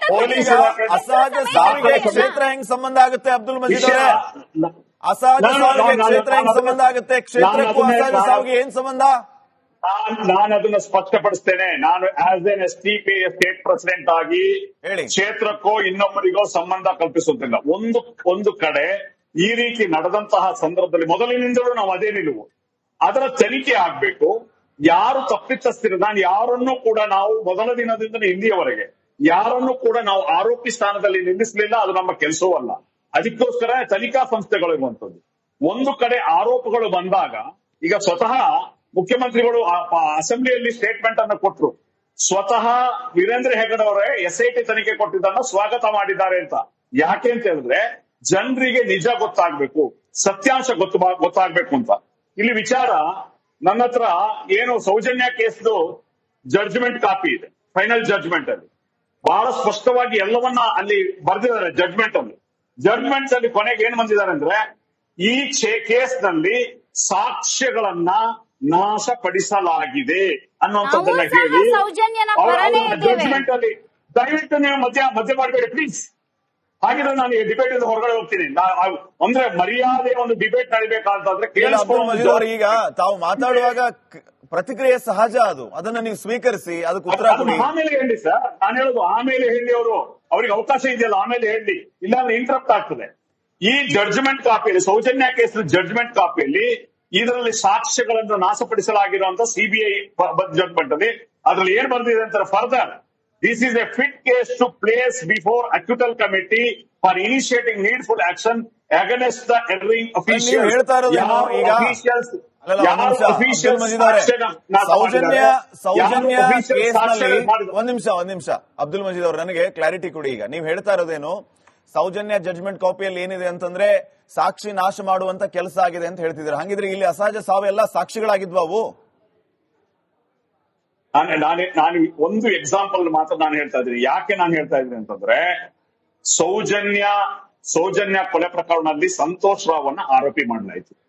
ಆ ನಂತರ ಸಿಬಿಐ ಅವರನ್ನ ಆರೋಪ ಮುಕ್ತಗೊಳಿಸಿತು, ಆ ಆರೋಪಿ ಅಲ್ಲ ಅಂತ ಹೇಳಿ. ಈಗ ನಮಗೆ ಬೇಕಾಗಿರುವಂತದ್ದು, ಸೌಜನ್ಯ ಅನ್ನುವಂತ ಹೆಣ್ಣು ಮಗಳು ಕೊಲೆಯಾದದ್ದು ನಿಜ, ರೇಪ್ ಆದದ್ದು ನಿಜ. ಈ ಇದರ ತಪ್ಪಿತಸ್ಥರು ಯಾರು ಅಂತ ಹೇಳಿ ಗೊತ್ತಾಗ್ಬೇಕಲ್ಲ, ಅದನ್ನ ನಾವು ಹೇಳ್ತಾ ಇರುವಂತದ್ದು. ಯಾರು ತಪ್ಪಿತಸ್ಥರು? ಸೌಜನ್ಯ ಅನ್ನುವಂತ ಹೆಣ್ಣು ಮಗಳು ಕೊಲೆಯಾಗಿ ಇಲ್ಲಿಯವರೆಗೆ ಯಾರು ತಪ್ಪಿಸ್ತರು ಅಂತ ಬಹಿರಂಗ ಆಗ್ಲಿಲ್ಲ. ಸಾಕ್ಷ್ಯ ನಾಶಪಡಿಸಿದ್ದಾರೆ ಅನ್ನುವಂತ ಜಡ್ಜ್ಮೆಂಟ್ ಹೇಳ್ತದೆ. ಇಲ್ಲಿವರೆಗೆ ಕರ್ನಾಟಕ ರಾಜ್ಯ ಸರ್ಕಾರ ಏನು 16 ಜೂನ್ 2023 ಈ ಜಡ್ಜ್ಮೆಂಟ್ ಕೊಟ್ಟಿದ್ರು ಕೂಡ ಯಾಕೆ ಈ ಅಧಿಕಾರಿಗಳ ಮೇಲೆ ಯಾರು ಇದನ್ನ ಮುಚ್ಚಾಕಿದ್ರು, ಅಧಿಕಾರಿಗಳ ಮೇಲೆ ಕರ್ನಾಟಕ ರಾಜ್ಯ ಸರ್ಕಾರ ಯಾಕೆ ಕ್ರಮ ಕೈಗೊಳ್ಳಿಲ್ಲ? ಎಲ್ಲಿದ್ದಾರೆ ಸಿದ್ದರಾಮಯ್ಯ ಮತ್ತು ಹೋಮ್ ಮಿನಿಸ್ಟರ್ ಸ್ಟೇಟ್ಮೆಂಟ್ ಕೊಡ್ಬೇಕಾದ್ರೆ? ಈ ಅಫಿಷಿಯಲ್ ಮೇಲೆ ಕೋರ್ಟ್ ಜಡ್ಜ್ಮೆಂಟ್ ಇದ್ರು ಕೂಡ ಯಾಕೆ ನೀವು ತನಿಖೆ ಮಾಡಲಿಲ್ಲ? ಅಂದ್ರೆ ನಾವು ಹೇಳುವಂತದ್ದು ಯಾರ ಮೇಲೂ ನಾವು ಆರೋಪ ಮಾಡುವಂತದ್ದಲ್ಲ. ಈ ಅಸಹಾಯಕ ಹೆಣ್ಣು ಮಕ್ಕಳ ಸಾವಿಗೆ ನ್ಯಾಯ ಸಿಗ್ಬೇಕು. ಯಾರು ತಪ್ಪಿತಸ್ಥರಿದ್ದಾರೆ ಆ ತಪ್ಪಿತಸ್ಥರು ಈ ಕಾನೂನಿನ ಕಟಕಟೆಯ ಮುಂದೆ ಬರಬೇಕು ಅನ್ನೋದು ಮಾತ್ರ ನಮ್ಮ ನಿಲುವು. ಆಯ್ತಾ? ನಮ್ಮ ನಿಲುವಿರುವಂತದ್ದು, ನಮ್ಮ ನಿಲುವು ಇರೋದು. ಅಂದ್ರೆ ಇದೇ ರೀತಿ ಮಾತಾಡಿ ಸಮೀರ ಅದೇ ಇದ್ರ ಬಗ್ಗೆ ನಾವು ಮಾತಾಡಿದ್ರೆ ನೆಕ್ಸ್ಟ್ ಒಂದು ಉದಾಹರಣೆ ನಾನು ಕೊಡ್ತೇನೆ. ಪ್ಲೀಸ್ ಸರ್, ನನ್ನ ಪ್ರಶ್ನೆಗೆ ನೀವು ಆನ್ಸರ್ ಮಾಡಿ ಸರ್. ಶಿವಾಜಿನಗರ್ ಇದೆ, ಅಲ್ಲಿ ಸಾವಿರಾರು ಹೀಗೆ ಮರ್ಡರ್ ಆಗಿದೆ ಅಂತ ಹೇಳಿ ಕೇಸ್ ರಿಜಿಸ್ಟರ್ ಆಗಿರತ್ತೆ. ಅದನ್ನೆಲ್ಲ ಅಲ್ಲೇ ಒಂದು ಯಾವ್ದೋ ನಿಮ್ ಶ್ರದ್ಧಾ ಸ್ಥಾನ ಇರತ್ತೆ, ಅದ್ರ ಮೇಲೆ ಕಟ್ಟಿದ್ರೆ ನೀವು ಒಪ್ಕೊಳ್ತೀರಾ? ನಾನು ನನ್ನ ವಿಷಯವನ್ನ ಸ್ಪಷ್ಟಪಡಿಸಿದ್ದೇನೆ. ನಾನು ಆಸ್ ಎ ಒಂದು ರೆಸ್ಪಾನ್ಸಿಬಲ್ ಪೊಲಿಟಿಕಲ್ ಪಾರ್ಟಿಯ ರಾಜ್ಯ ಅಧ್ಯಕ್ಷನಾಗಿ ಯಾರ ಮೇಲೂ ಕೂಡ ನಾವು ಆರೋಪ ಮಾಡಲಿಲ್ಲ. ಧರ್ಮಸ್ಥಳ ಏನು ಸೌಜನ್ಯನ ಬಗ್ಗೆ ನಾವು ಸಹ ನಮಗೂ ಸಹ ಅವಳ ಬಗ್ಗೆ ಗೌರವ ಇದೆ. ಸೌಜನ್ಯನಿಗೆ ನ್ಯಾಯ ಕೊಡಬೇಕು ಅಂತ ಡೇ ಒನ್ನಿಂದ ವಾಯ್ಸ್ ರೇಸ್ ಮಾಡ್ತಾ ಇದ್ದೇವೆ.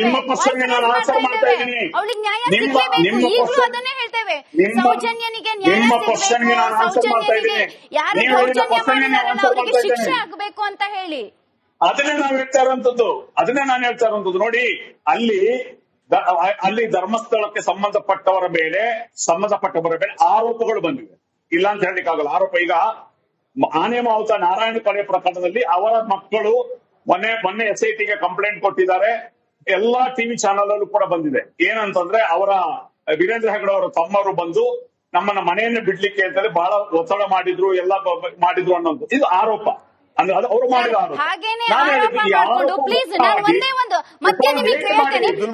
ಈಗ ಎಲ್ಲ ಕಥೆಗಳನ್ನ ಜನ ಕೇಳಿ ಆಗಿದೆ. ನೀವು ಹೇಳಿದ ಕಥೆಗಳನ್ನ ಜನ ಕೇಳಿ ಆಗಿದೆ. ನನ್ನ ಹತ್ರ ಸಾಕ್ಷಿ ಇದೆ, ನನ್ನ ಜೇಬಲ್ಲಿದೆ, ನನ್ನ ಪ್ಯಾಂಟಲ್ ಇದೆ ಅಂತ ಹೇಳಿದಂತವ್ರು ಇನ್ನೂ ಯಾಕೆ ದಾಖಲೆಗಳನ್ನ ಕೊಡ್ತಾ ಇಲ್ಲ? ಯಾರನ್ನ ಯಾಮಾರಿಸುವಂತ ಕೆಲಸ ಆಗ್ತಾ ಇದೆ? ನೀವು ಹೇಳ್ತಾ ಇದ್ದೀರಿ ಈಗ ನೂರಾರು ಅಸ್ವಾಭಾವಿಕ ಹೆಣ್ಣು ಮಕ್ಕಳ ಸಾವು, ಏನ್ ದಾಖಲೆ ಇದೆ ನಿಮ್ಮ ಹತ್ರ? ಕೊಡಿ, ಡೈರೆಕ್ಟ್ ಆಗಿ ನೀವು ಕ್ಲೇಮ್ ಮಾಡಿ. ನಾನು ಹೇಳ್ತದ್ದು ಅಸಹಜ ಸಾವುಗಳ ಬಗ್ಗೆ RTI ಬಂದಿರುವಂತದ್ದು, ಬಹಿರಂಗ ಇರುವಂತದ್ದು.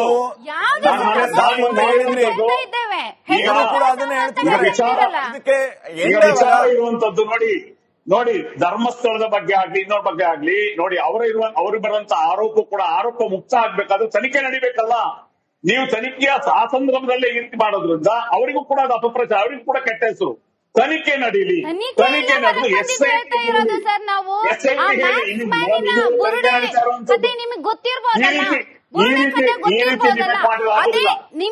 ಡಿಬೇಟ್ ಮಾಡೋದು ಆಗೋದಿಲ್ಲ.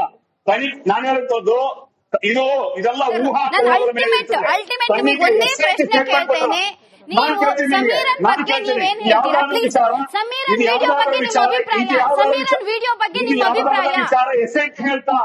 ಇದು ಯಾವುದಾದ್ರೂ ವಿಚಾರ SIT ಹೇಳ್ತಾ, SITಯ ತನಿಖಾ ರಿಪೋರ್ಟ್ ಬರೋವರೆಗೆ ಅಥವಾ ಹೋಮ್ ಮಿನಿಸ್ಟರ್ ಬರೋವರೆಗೆ ಅವರು ರಿಪಬ್ಲಿಕ್ ಕನ್ನಡದಲ್ಲಿ ಓಪನ್ ಆಗಿ ಹೇಳಿದಾರಲ್ಲ, ಲೈವ್ ಮಾತಾಡಿದ್ರಲ್ಲ, ಇಲ್ಲಿ ರಿಪಬ್ಲಿಕ್ ಪೂರ್ಣ ಬಿತ್ತರಿಸಿ ಇಟ್ಟಿದೆ ಅಲ್ಲ, ಅವರೇ ಒಪ್ಕೊಂಡಿದಾರಲ್ಲ. ನಾನು ಕ್ರಿಯೇಟ್ ಮಾಡಿ ಹೇಳಿದ್ದೇನೆ, ನನ್ನನ್ನ ಹೇಳ್ತಿದ್ದಾರೆ ಅಂತ ಹೇಳಿ ಇನ್ನೇನು ಬೇಕು? ಅವರೇ ಹೇಳ್ತಾರೆ, ನನ್ನನ್ನು ಬಲವಂತವಾಗಿ ಹೇಳಿಸಲಾಯ್ತು, ನಾನು SIT ಮುಂದೆ ಇದನ್ನೆಲ್ಲ ಪ್ರೂವ್ ಕೊಡ್ತೀನಿ. ನಾನು ಹೇಳಿದೆ, ಲೆಟ್ SIT ಡಿಸೈಡ್. ನಾನು ಹೇಳಿದ್ದು, ಯಾರು ಇದರಲ್ಲಿ ಸುಳ್ಳಾರೋಪ ಮಾಡಿದ್ರೆ ಯಾರು ಅಪಪ್ರಚಾರ ಮಾಡಿದ್ರೆ, ಯಾರು ಸುಮ್ಮನೆ ಇನ್ನೊಬ್ಬರ ಮೇಲೆ ಆರೋಪ ಹೊರಿಸಲಿಕ್ಕೆ ಅಥವಾ ಗೂಬೆ ಕೊಡಿಸ್ಲಿಕ್ಕೆ ಷಡ್ಯಂತ್ರ ಮಾಡಿದ್ರೆ ಅವರೆಲ್ಲರೂ ನ್ಯಾಯಾಲಯದ ಕಟಕಟೆ ಮುಂದೆ ಬರಬೇಕು. ದುರುದ್ದೇಶ ಪೂರ್ವಕವಾಗಿ ಯಾರಾದ್ರೂ ಯಾವುದೇ ಕ್ಷೇತ್ರದ ಬಗ್ಗೆ ಅಥವಾ ವ್ಯಕ್ತಿ ಬಗ್ಗೆ ಅಪಪ್ರಚಾರ ಮಾಡಿದ್ರೆ ಅದು ತನಿಖೆ ಮಾಡ್ಲಿ.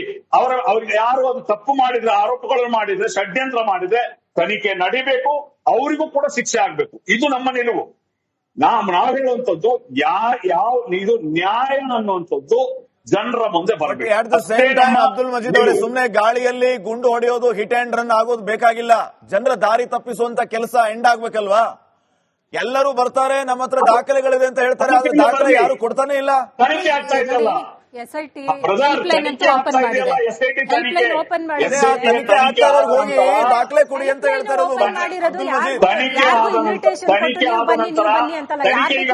ಯಾರು ಬೇಕಾದ್ರೂ ಹೆಲ್ಪ್ ಲೈನ್ ಯಾರು ಬೇಕಾದ್ರೂ ಹೋಗಿ ಕೊಡ್ಬೋದು. ಅಥವಾ ವಿಡಿಯೋ ಮಾಡಿ ಇದಿದೆ ಅಂತ ಹೇಳೋದಲ್ಲ ಆಯ್ತಾ. ಹೆಲ್ಪ್ ಲೈನ್ ಮಾಡಿದೆ, ಯಾರು ಬೇಕಾದ್ರೂ ಹೋಗ್ಬೋದು, ಏನ್ ಬೇಕಾದ್ರೂ ಕೊಡ್ಬೋದು, ಯಾವ ದೂರ್ ಬೇಕಾದ್ರೂ ಕೊಡ್ಬೋದು. ಹೇಳಿಕೆಗಳು ಎರಡೂ ಸೈಡ್ ಆಗ್ಲಿ ಹಿಂಗೆ ಅಂತ ನಾವ್ಯಾರು ಹೇಳಲಿಕ್ಕೆ ಬರೋದಿಲ್ಲ. ವಿಟ್ನೆಸ್ ಅನ್ನೋದು ನೋಡಿ, ಪೊಲೀಸರು ಮುಂದೆ ಹೇಳಿಕೆ ಕೊಟ್ಟರು ಕೂಡ ಕೋರ್ಟ್ ಅಲ್ಲಿ ಸಾಕ್ಷಿಗಳು ಏನ್ ಹೇಳಿಕೆ ಕೊಟ್ಟಿರ್ತಾರೆ ಅದಕ್ಕೆ ಬದ್ಧವಾಗಿ ಹೇಳಿಕೆ ಕೊಟ್ಟಾಗ ಮಾತ್ರ ಅದು ಪ್ರೂವ್ ಆಗಿ ಜಡ್ಜ್ಮೆಂಟ್ ಅಲ್ಲಿ ಬರುವಂತದ್ದು. ಇಲ್ಲಿ ಹೇಳಿದ ಕೂಡಲೇ ಅದೇ ಸತ್ಯ, ಯಾರೋ ಹೇಳಿಕೆ ಕೊಟ್ಟರು, ಊಹಾಪೋಹಗಳು, ಹಿಯರ್ಸೆ ಎವಿಡೆನ್ಸು, ಓರಲ್ ಎವಿಡೆನ್ಸು, ಇದ್ಯಾವುದು ಕೂಡ ಕೋರ್ಟ್ ಮುಂದೆ ಲೆಕ್ಕಕ್ಕೆ ಬರೋದಿಲ್ಲ. ನಾವ್ ಯಾರನ್ನ ಬೇಕಾದ್ರೂ ಆರೋಪಿ ಮಾಡಬಹುದು, ಬಾಯಿ ಮಾತಲ್ಲಿ ಆರೋಪಿ ಮಾಡಿ ಇಡಬಹುದು ಯಾರನ್ನ ಬೇಕಾದ್ರೂ. ಬಟ್ ಆದ್ರೆ ಆಧಾರಗಳು ಹೆಣ್ಣು ಮಕ್ಕಳ ಅತ್ಯಾಚಾರ ಆಗಿದೆ ಅಂತ ಹೇಳ್ತಾ ಇದ್ದಾರಲ್ಲ, ನಾನು ಒಂದೇ ಪ್ರಶ್ನೆ ಕೇಳ್ತೇನೆ. SDPIನ ಏನು ಅಂತ ಹೇಳಿಸ್ಕೊಂಡವರು ಹಿಂದೂ ಏನು ನಮ್ಮ ಯುವಕರನ್ನ ಎಷ್ಟೋ ಜನರನ್ನ ಹತ್ಯೆ ಮಾಡಿದ್ದಾರೆ. ನಮ್ಮ ಹಿಂದೂ ಹೆಣ್ಣು ಮಕ್ಕಳ ಕುಂಕುಮ ಹರಿ ದುಃಖದಲ್ಲಿ ನರಳ್ತಾ ಇದ್ದಾರೆ. ಅದ್ರ ಬಗ್ಗೆ ತಮ್ಮ ಅಭಿಪ್ರಾಯ, ನಿಮಗೆ ಎಷ್ಟು ಕಾಳಜಿ ಅಲ್ವಾ? ಧರ್ಮಸ್ಥಳದಲ್ಲಿ ನೂರಾರು ಹೆಣ್ಣು ಮಕ್ಕಳ ಇದಾಗಿದೆ. ನೀವು ಸುಳ್ಳು ಆರೋಪಗಳನ್ನ ಮಾಡ್ತಾ ಇದ್ದೀರಿ. ನಾನು ಆರೋಪ ಮಾಡ್ತಾ ಇಲ್ಲ. ನೀವೇನ್ ಹೇಳಿದ್ರಲ್ಲ ಈಗ ಪೊಲೀಸ್ ಇದರಲ್ಲಿ ದಾಖಲೆ ಇದೆ ಅಂತ, ನಮ್ಮ ಹತ್ರನೂ ಹಾಗೆ ದಾಖಲೆ ಇದೆ. ನಮ್ಮ ಹಿಂದೂ ಕಾರ್ಯಕರ್ತರನ್ನ ಹತ್ಯೆ ಮಾಡಿದ್ದಾರೆ ಅಂತ ನಮ್ಮ ಹತ್ರ ದಾಖಲೆ ಇದೆ. ದಾಖಲೆ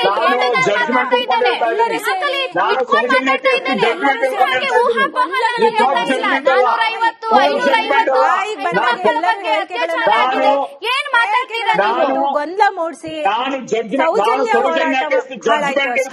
ನಾನು ಸಹ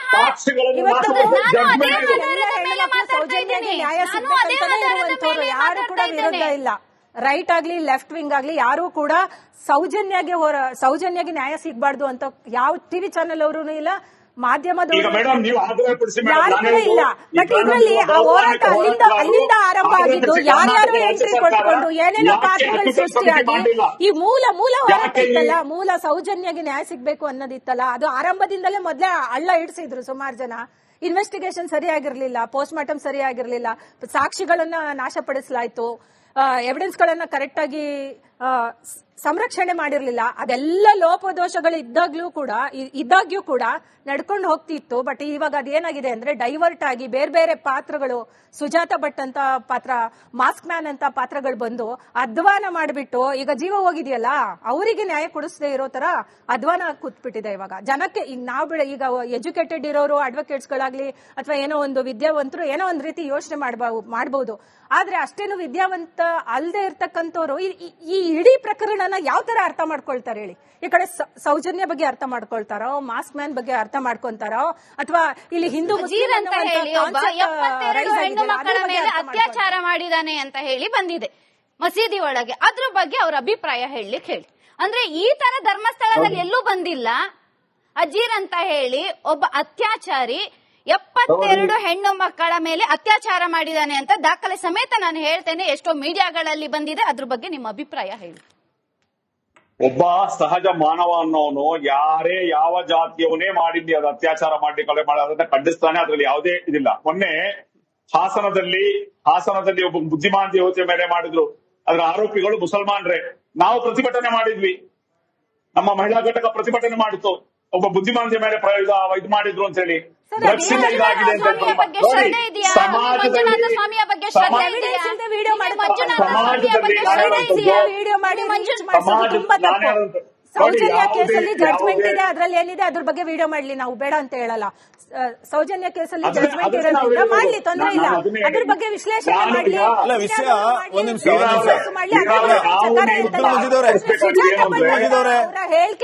ಕೇಳಿ. ಬರೀ ಬಾಯಿ ಮಾತಿನ ಹೇಳಿಕೆಯನ್ನ ತೆಗೆದುಕೊಂಡು ನಿಜ ಅನ್ನೋ ರೀತಿ ವಿಡಿಯೋ ಮಾಡಿದಿದೆಯಲ್ಲ, ಅದು ದೊಡ್ಡ ತಪ್ಪು. ಅದು ದೊಡ್ಡ ತಪ್ಪದು. ಅದ್ರ ಬಗ್ಗೆ ನಾವು ಅವಾಗ್ಲಿಂದಾನು ಕೇಳ್ತಾ ಇದ್ದೀವಿ. ವಿಷಯ ಆರಂಭದಲ್ಲೇ ಹೇಳ್ತಾ ಇದ್ದೆ, ನಾನು ಆರಂಭದಲ್ಲೇ ಹೇಳ್ತಾ ಇದ್ದೆ. ಒಂದ್ ನಿಮಿಷ ವಿಡಿಯೋವನ್ನ ಮಾಡಿದಿದೆಯಲ್ಲ, ಅದು ದೊಡ್ಡ ಮಹಾ ಅಬ್ದುಲ್ ಮಜೀದ್ ಅವರೇ ಕೇಳಿಸ್ಕೊಳ್ಳಿ. ಇಲ್ಲಿ ನಾವು ಆರಂಭದಲ್ಲೇ ನಾನು ನಿಮ್ಗೊಂದು ಮಾತು ಹೇಳ್ತಾ ಇದ್ದೆ, ನಮ್ಮ ವೀಕ್ಷಕರಿಗೂ ಕೂಡ ಆರಂಭದಲ್ಲಿ ನಾನೊಂದು ಮಾತು ಹೇಳ್ತಾ ಇದ್ದೆ. ಸೌಜನ್ಯ ನ್ಯಾಯ ಸಿಗಬೇಕು, ಸೌಜನ್ಯಳಿಗೆ ನ್ಯಾಯ ಸಿಗಬೇಕು, ಆ ಸಹೋದರಿಗೆ ನ್ಯಾಯ ಸಿಗಬೇಕು ಅನ್ನುವಂತ ವಿಷಯದಲ್ಲಿ ಎಲ್ಲರೂ ಕೂಡ ಒಗ್ಗಟ್ಟಾಗಿದ್ದಾರೆ. ನಾವು ಕೂಡ ಹೇಳ್ತಾ ಇದ್ದೀವಿ ಸೌಜನ್ಯಗೆ ನ್ಯಾಯ ಸಿಗಬೇಕು ಅಂತ ಹೇಳಿ. ನೀವು ನಾವೀಗ ಆ ಕ್ಷೇತ್ರದಲ್ಲಿ ಆಗ್ತಾ ಇರೋಂತ ಬೆಳವಣಿಗೆ ಬಗ್ಗೆ ಮಾತಾಡ್ತಾ ಇದೀವಿ. ನೀವ್ ಯಾಕೆ ಮತ್ತು ಹೋಗಿ ಬಂದು ಸೌಜನ್ಯ ವಿಚಾರವನ್ನ ಇಲ್ಲಿ ಕೆದಕ್ತಾ ಇದ್ದೀರಿ? ಸೌಜನ್ಯಗೆ ನ್ಯಾಯ ಸಿಗಬೇಕ್ರಿ, ಅದರಲ್ಲಿ ಯಾವುದೇ ರೀತಿಯ ಸಂಶಯ ಬೇಡ. ನಾವು ಕೂಡ ಸೌಜನ್ಯಗೆ ನ್ಯಾಯ ಸಿಗಬೇಕು ಅಂತ ದಿನದ 24 ಗಂಟೆಯೂ ಸುದ್ದಿಯನ್ನ ಮಾಡ್ತಾ ಇದೀವಿ ಕುತ್ಕೊಂಡು. ನಾವು ಕೇಳ್ತಾ ಇರೋದು ಧರ್ಮಸ್ಥಳ ಕ್ಷೇತ್ರದ ಬಗ್ಗೆ ಷಡ್ಯಂತ್ರ ಆಗ್ತಾ ಇದೆ, ಅದರ ಹಿಂದೆ ಒಬ್ಬ ದೆಹಲಿಯಲ್ಲಿ ಕುತ್ಕೊಂಡು ಆಟ ಆಡ್ತಾ ಇದ್ದಾನೆ, ಫಾರಿನ್ ಫಂಡ್ ಬರ್ತಾ ಇದೆ, ವ್ಯವಸ್ಥಿತವಾಗಿ ಪಿತೂರಿ ನಡೀತಾ ಇದೆ, ಧರ್ಮಸ್ಥಳದಲ್ಲಿ ಪ್ರಯೋಗ, ಇದಾದ್ಮೇಲೆ ಬೇರೆ ಬೇರೆ ಹಿಂದೂ ಧಾರ್ಮಿಕ ಕ್ಷೇತ್ರಗಳನ್ನ ಟಾರ್ಗೆಟ್ ಮಾಡಿಕೊಳ್ಳುವ ಕೆಲಸ ಆಗ್ತಾ ಇದೆ. ಇದು ಯಾಕೆ ಅಂತ ನನ್ನ ಪ್ರಶ್ನೆ. ಅಬ್ದುಲ್ ಮಜೀದ್, ನಾನು ಬಹಳ ಸ್ಪಷ್ಟವಾಗಿ ಹೇಳಿದೆ ಶ್ರೀಪಾದ್ ಪಾಟೀಲ್ ಅವರೇ, ಏನು ಅಂತ ಹೇಳಿದ್ರೆ, ಏನು ಇವತ್ತು ಆ ಬಗ್ಗೆ ಈಗ ಯಾರು ಅನಾಮಿಕಾ ಮಾಸ್ಬಾನ್ ಅವ್ರನ್ನ ಬಂಧನ ಮಾಡಿದ್ದಾರೆ, ಕಸ್ಟಡಿ ತಗೊಂಡಿದ್ದಾರೆ, ಎಂಕ್ವೈರಿ ನಡೀತಾ ಇದೆ. ಸಮೀರ್ ಅವ್ರನ್ನು ಕೂಡ ವಿಚಾರಣೆ ಮಾಡಲಾಗಿದೆ, ತಿಮರೋಡಿ ಅವ್ರನ್ನು ಕೂಡ 1-2 ಗಂಟೆಗಳ ಕಾಲ ವಿಚಾರಣೆ ಮಾಡಲಾಗಿದೆ. ಇದು ಯಾವುದೇ ಷಡ್ಯಂತ್ರ ಇದ್ರೆ ಇದನ್ನ SIT ಬಿಡೋದಿಲ್ಲ. SIT ತನಿಖೆ ನಡೀತದೆ, ಪ್ರಾಮಾಣಿಕ ಆಫೀಸರ್ಸ್ ಇದ್ದಾರೆ ಅಲ್ಲಿ. ಆ ಎಲ್ಲಾ ತನಿಖೆಗಳು ಸರಿಯಾಗಿ ನಡೆದು ಹಾಗೇನಾದ್ರೂ ಒಂದು ಷಡ್ಯಂತ್ರ ಇಲ್ಲಿ ನಡೆದಿದ್ರೆ ಅದನ್ನ ಬಲವಾಗಿ ನಾನು ಖಂಡಿಸ್ತೇನೆ. ಅದು ಸಮಾಜದ ಮುಂದೆ ಬರಬೇಕು. ಅದೇ ಸಮಯದಲ್ಲಿ ವೇದವಲ್ಲಿಯಿಂದ ಹಿಡಿದು ಯಮುನಾದಿಂದ ಹಿಡಿದು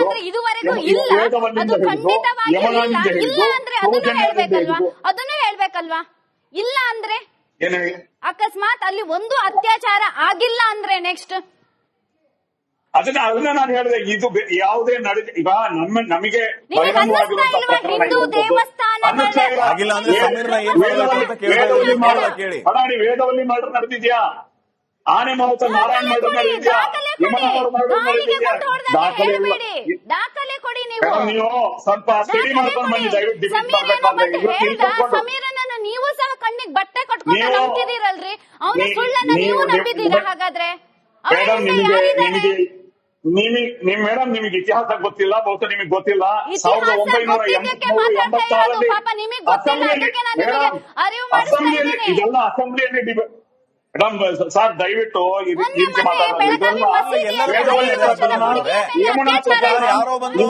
ಅಸೆಂಬ್ಲಿಯಲ್ಲಿ ಡಿಬೇಟ್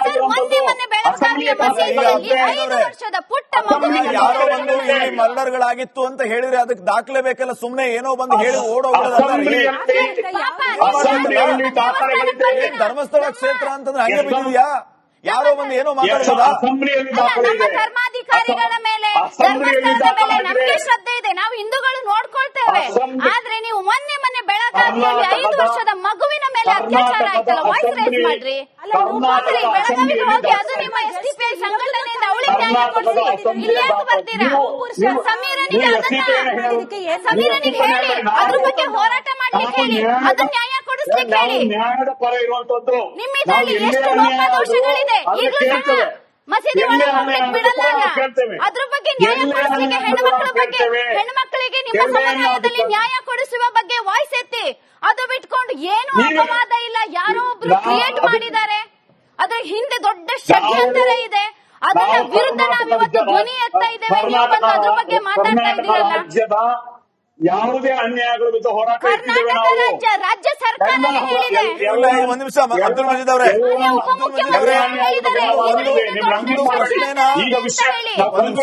ನಿಮ್ಮ ಪ್ರಶ್ನೆನೇ ಕೇಳ್ತೀನಿ. ಅಬ್ದುಲ್ ಮಜೀದ್ ಅವರೇ,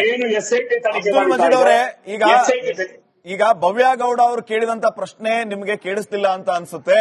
ನನಗೆ ಗೊತ್ತಿಲ್ಲ ಈ ವಿಚಾರವನ್ನ ಇಲ್ಲಿ ಪ್ರಸ್ತಾಪ ಮಾಡಬೇಕು ಮಾಡಬಾರದು ಅಂತ, ಆದ್ರೆ ನೀವೇ ವಿಚಾರವನ್ನ ಎತ್ತಿರೋದ್ರಿಂದ ನಾನು ಕೇಳ್ತೇನೆ. ಭವ್ಯ ಗೌಡ ಅವರ ಪ್ರಶ್ನೆಯನ್ನ ನಾನು ಮತ್ತೊಮ್ಮೆ ರಿಪೀಟ್ ಮಾಡ್ತಾ ಇದ್ದೀನಿ.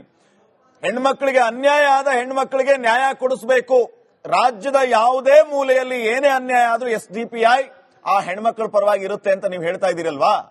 ಭವ್ಯ ಗೌಡ್ರು ಏನ್ ಪ್ರಶ್ನೆ ಮಾಡಿದ್ರು ಅಂತಂದ್ರೆ, ನಿಮ್ಮಲ್ಲೇ ಅನ್ಯಾಯ ಆಗ್ತಾ ಇದೆಯಲ್ಲ, ಮಸೀದಿಗೆ ಮಹಿಳೆಯರಿಗೆ ಪ್ರವೇಶ ಇಲ್ಲ, ಅವ್ರಿಗೆ ಯಾಕೆ ಅನ್ಯಾಯ ಮಾಡ್ತೀರಿ, ನ್ಯಾಯ ಕೊಡಿಸಿ, ಅವ್ರಿಗೆ ಪ್ರವೇಶಕ್ಕೆ ಅನುಮತಿ ಕೊಡಿ ಅಂತ ಕೇಳಿದ್ರು ಅವರು. ಅದಕ್ಕೆ ಉತ್ತರ ಕೊಡಿ ಅಬ್ದುಲ್ ಮಜೀದ್ ಅವರೇ.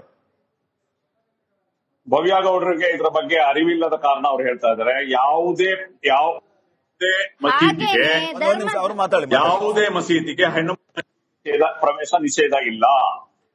ಇಡೀ ಮುಸಲ್ಮಾನರ ಶ್ರದ್ಧಾ ಕೇಂದ್ರವಾದಂತಹ ಮಕ್ಕಾ ಇರ್ಬೋದು, ಮದೀನಾ ಇರ್ಬೋದು, ಅಥವಾ ಯಾವುದೇ ಮಸೀದಿ ಇರ್ಬೋದು, ಹೆಣ್ಣು ಮಕ್ಕಳಿಗೆ ನಿಷೇಧ ಅನ್ನುವಂಥದ್ದು ಇಲ್ಲವೇ ಇಲ್ಲ. ಅದೆಲ್ಲೂ ಕೂಡ ಅದು ಮಾಡ್ಕೊಂಡಿರುವಂತದ್ದು ನಿಷೇಧ ಅನ್ನುವಂಥದ್ದು ಇಲ್ಲ. ನಾನು ಇದನ್ನ ಸ್ಪಷ್ಟವಾಗಿ ಆ ರೀತಿ ಎಲ್ಲೂ ಕೂಡ ನಿಷೇಧ ಇಲ್ಲ. ನನಗೆ ನಿಮ್ಮ ದರ್ಗಾದ ಬಗ್ಗೆ ಮಾಹಿತಿ ಗೊತ್ತಿಲ್ಲ. ನಿಷೇಧ ಇಲ್ಲ ಅಂತ ಎಲ್ಲೂ ಅವ್ರು ಕಾಣಿಸೋದೇ ಇಲ್ವಲ್ಲ. ಮೀರಾ ಪ್ಲೀಸ್, ಅಲ್ಲ ಅವ್ರಿಗೆ ಗೊತ್ತಿಲ್ಲ, ಅಲ್ಲ ನನಗೆ ಶ್ರದ್ಧಾಸ್ಥಾನದ ಬಗ್ಗೆ ನನಗೆ ಗೊತ್ತಿಲ್ಲದೆ ಇರಬಹುದು. ಹಾಗಾದ್ರೆ ಧರ್ಮಸ್ಥಳದ ಭಕ್ತರ ನೀವು, ಮಂಜುನಾಥ ಸ್ವಾಮಿಯ ಭಕ್ತರ ನೀವು, ಹೇಳಿ ನಿಮ್ ಸಮೀರ್ಗೆ ಅದ್ರ ಬಗ್ಗೆ ಕಾನ್ಸಂಟ್ರೇಟ್ ಮಾಡಿ. ಮಂಜುನಾಥ ಸ್ವಾಮಿಯ ಭಕ್ತರ ನೀವು, ಮಂಜುನಾಥ ಸ್ವಾಮಿಯ ಭಕ್ತರ ನೀವು, ಮಂಜುನಾಥ ಸ್ವಾಮಿಯ ಭಕ್ತರ ಪ್ಲೀಸ್ ಕಾಮೆಂಟ್ ದೇವಸ್ಥಾನದ ಆಚರಣೆ ವಿಚಾರ ನಮ್ಮ ಹಿಂದೂ ಪ್ರಕೃತಿಗೂ ಪ್ರಕೃತಿಯನ್ನ ದೇವಿ ಅಂತ ಕರೀತೇವೆ, ನೀರಿಗೆ ಗಂಗಾ ಮಾತೆ ಅಂತ ಹೇಳ್ತೇವೆ, ನೀವು ಶ್ರದ್ಧಾ ಭಕ್ತಿಯಿಂದ ನಾವು ಪೂಜಿಸ್ತೇವೆ. ಇಲ್ಲ ಇದರ ಬಗ್ಗೆ ಈಗ ನೋಡಿ, ಚರ್ಚೆ ಎಲ್ಲೋ ಬೇರೆ ಕಡೆ ಪ್ರಶ್ನೆ ಕೇಳ್ತಾನೆ. ನೀವೇ ಹೇಳಿದ್ರಿ ಮಹಿಳೆಯರಿಗೆ ಪ್ರವೇಶ ಇದೆ, ನನಗೆ ಗೊತ್ತಿಲ್ಲ. ಹಾಗಾದ್ರೆ ನೀವು ಮಂಜುನಾಥ ಸ್ವಾಮಿ ಭಕ್ತರ? ನಾನಲ್ಲ, ನಾನು ಖಂಡಿತ ದರ್ಗಾ ಅಥವಾ ಮಸೀದಿಗೆ ನಾನು ಹೋಗಲ್ಲ, ನನಗೆ ಅದ್ರ ಬಗ್ಗೆ ಗೊತ್ತಿಲ್ಲ. ಸರಿ, ಹಾಗಾದ್ರೆ ನೀವು ಧರ್ಮಸ್ಥಳಕ್ಕೆ ಬಂದಿದ್ದೀರಾ? ದೇವಸ್ಥಾನದ ಒಳಗೆ ಹೋಗಿದ್ದೀರಾ? ದೇವಸ್ಥಾನದಲ್ಲಿ ಹೇಗೆ ನಿಮ್ಮ ಅಬ್ದುಲ್ ಮಜೀದ್ ಇವರ ಪ್ರಶ್ನೆ ಏನು ಅಂತಂದ್ರೆ, ಧರ್ಮಸ್ಥಳ ಕ್ಷೇತ್ರದ ಬಗ್ಗೆ SDPIಗೆ ಇಂಟ್ರೆಸ್ಟ್ ಯಾಕೆ? ಎಸ್ ನನ್ನ ಡಿಬೇಟ್ ಸ್ಟಾರ್ಟ್ ಮಾಡಬೇಕಾದ್ರೆ ಧರ್ಮಸ್ಥಳ ಕ್ಷೇತ್ರದ ಬಗ್ಗೆ SDPIಗೆ ಇಂಟ್ರೆಸ್ಟ್ ಯಾಕೆ? ಮಾಡಿ ಅದನ್ನ ನಿಮ್ಗೆ ಕೆಲಸ ಧರ್ಮಸ್ಥಳದಲ್ಲಿ ನೋಡಿ. ನಾವೊಂದು ಹೇಳಿ, ನಾನು ಮೊದಲಿಗೆ ಸ್ಪಷ್ಟಪಡಿಸಿದೆ, ಭಾಗಿಯಾಗಿದ್ರಾ? ಸ್ವಲ್ಪ ದಯವಿಟ್ಟು ಸ್ವಲ್ಪ ಮಾತಾಡಕ್ಕೆ ಅವಕಾಶ ಕೊಡಿ. ನೀವೇ ಪ್ರಶ್ನೆ ಕೇಳೋದು, ನೀವೇ ಮಾತಾಡೋದಾದ್ರೆ ಉತ್ತರ ಕೊಡಿ. ಮತ್ತೆ ನೀವು ಬಿಟ್ಟು ನಾನು ಹೇಳುವಂತದ್ದು, ನಾನು ಮೊಟ್ಟ ಮೊದಲಿಗೆ ಸ್ಪಷ್ಟಪಡಿಸ್ತೇನೆ, ಧರ್ಮಸ್ಥಳದ ಬಗ್ಗೆ ಆಗ್ಲಿ, ಅಲ್ಲಿರುವಂತ ಯಾವುದೇ ಪದಾಧಿಕಾರಿಗಳ ಬಗ್ಗೆ ನಾವು SDPI ಆರೋಪ ಮಾಡಿಲ್ಲ, ಆರೋಪ ಮಾಡೋದು ಇಲ್ಲ, ಅದು ನಮ್ಮ ಕೆಲಸ ಅಲ್ಲ. ನಮಗೆ ಎಲ್ಲಾದ್ರೂ ಅಸಹಜ ಘಟನೆಗಳು ನಡೆದಂತ ಸಂದರ್ಭದಲ್ಲಿ ಅದಕ್ಕೆ ನ್ಯಾಯ ಸಿಗ್ಬೇಕು, ತಪ್ಪಿತಸ್ಥ ಯಾರು ಗೊತ್ತಾಗಬೇಕು, ಇಷ್ಟೇ. ನಾವು ಯಾವತ್ತೂ ಆರೋಪ ಮಾಡಿಲ್ಲ. ಮೊದಲ ದಿನವೂ ನಾವು ಅದನ್ನ ಹೇಳಿದೀವಿ, ಇವತ್ತು ನಾವು ಅದನ್ನ ಹೇಳ್ತೇವೆ. ಇನ್ನು ಕೆಜೆಹಳ್ಳಿ ಗಲಾಟೆ ಬಗ್ಗೆ ಹೇಳಕ್ ಹೇಳ್ರಿ. ಕೆಜೆಹಳ್ಳಿ ಗಲಾಟೆ ಆಯ್ತಲ್ಲ, ಅಲ್ಲಿ ಬಂದು ಧ್ವನಿ ಎತ್ತಬೇಕಾಗಿತ್ತು ಅಬ್ದುಲ್ ಮಜೀದ್ ಅವರೇ ನೀವು. ಕೆಜೆಹಳ್ಳಿ ಗಲಾಟೆ ಆಯ್ತು, ಹುಬ್ಬಳ್ಳಿಯಲ್ಲಿ ಗಲಾಟೆ ಆಯ್ತು, ಈ ರೀತಿ ಮಾಡ್ಬೇಡಿ ಅಂತ ಕರೆ ಕೊಟ್ರ ನೀವು? ಸುಮ್ನೆ ಮಾತಾಡ್ತಿರಲ್ಲ, ನಾವು ಕೇಳ್ಕೊಂಡ್ ಕೂರ್ಬೇಕಾ ನೀವು ಹೇಳ್ತೀರಿ ಅಂತ? ನಾನು ಕಂಪ್ಲೀಟ್ ಆಗೋರ್ಗು ಕೊಡಿ. ಈ ನಾಡಿನ ಎಲ್ಲಾ ದೇವಾಲಯಗಳಿರ್ಬೋದು, ಮಸೀದಿಗಳು, ಎಲ್ಲದರ ಬಗ್ಗೆ ನಮಗೆ ಗೌರವ ಇದೆ. ಅಲ್ಲಿ ಅದು ಭಕ್ತಾದಿಗಳಿಗೆ ಸೇರಿದಂತದ್ದು, ಅದರ ಬಗ್ಗೆ ಯಾವುದೇ ಮಾತಿಲ್ಲ. ಆ ಗೌರವ ನಮಗಿದೆ. ಆ ಗೌರವನ್ನ ಎಲ್ಲಾ ಗುಡಿ ಇರ್ಬೋದು, ಈ ಚಿನ್ನಯ್ಯನಿಗೆ, ಈ ಮಾಸ್ಕ್ ಮ್ಯಾನ್ಗೆ ಉಗ್ರ ಸಂಘಟನೆ, ನಿಷೇಧಿತ ಉಗ್ರ ಸಂಘಟನೆ ಜೊತೆ ಲಿಂಕ್ ಇತ್ತು. ಆತ ಅದೇ ಶಿಬಿರದಲ್ಲಿ ವಾಸ ಇದ್ದ, ಆತನನ್ನ ಈ ಗ್ಯಾಂಗ್ ಎಳ್ಕೊಂಡ್ ಬಂತು. ಇದರೆಲ್ಲ ಹಿಂದೆ ಏನು ಉದ್ದೇಶ ಇತ್ತು, ಏನ್ ಷಡ್ಯಂತ್ರ ಇತ್ತು? ಹೆಣ್ಮಕ್ಳಿಗೆ ನ್ಯಾಯ ಕೊಡಿಸ್ಬೇಕು ಅನ್ನೋರು ಎಲ್ಲೋ ಇದ್ದವನನ್ನ ಎಳ್ಕೊಂಡ್ ಬರುವಂತ ಅಗತ್ಯ ಏನಿತ್ತಾಗಿದ್ರೆ? ನಿಮ್ಮ ಹತ್ರ ದಾಖಲೆ ಇದ್ರೆ ನೇರವಾಗಿ ದಾಖಲೆ ಕೊಟ್ಟು ಬಿದ್ರೆ ಮುಗಿದೋಗಿರೋದಪ್ಪ. ತನಿಖೆ ನಡೀತಾ ಇದೆ.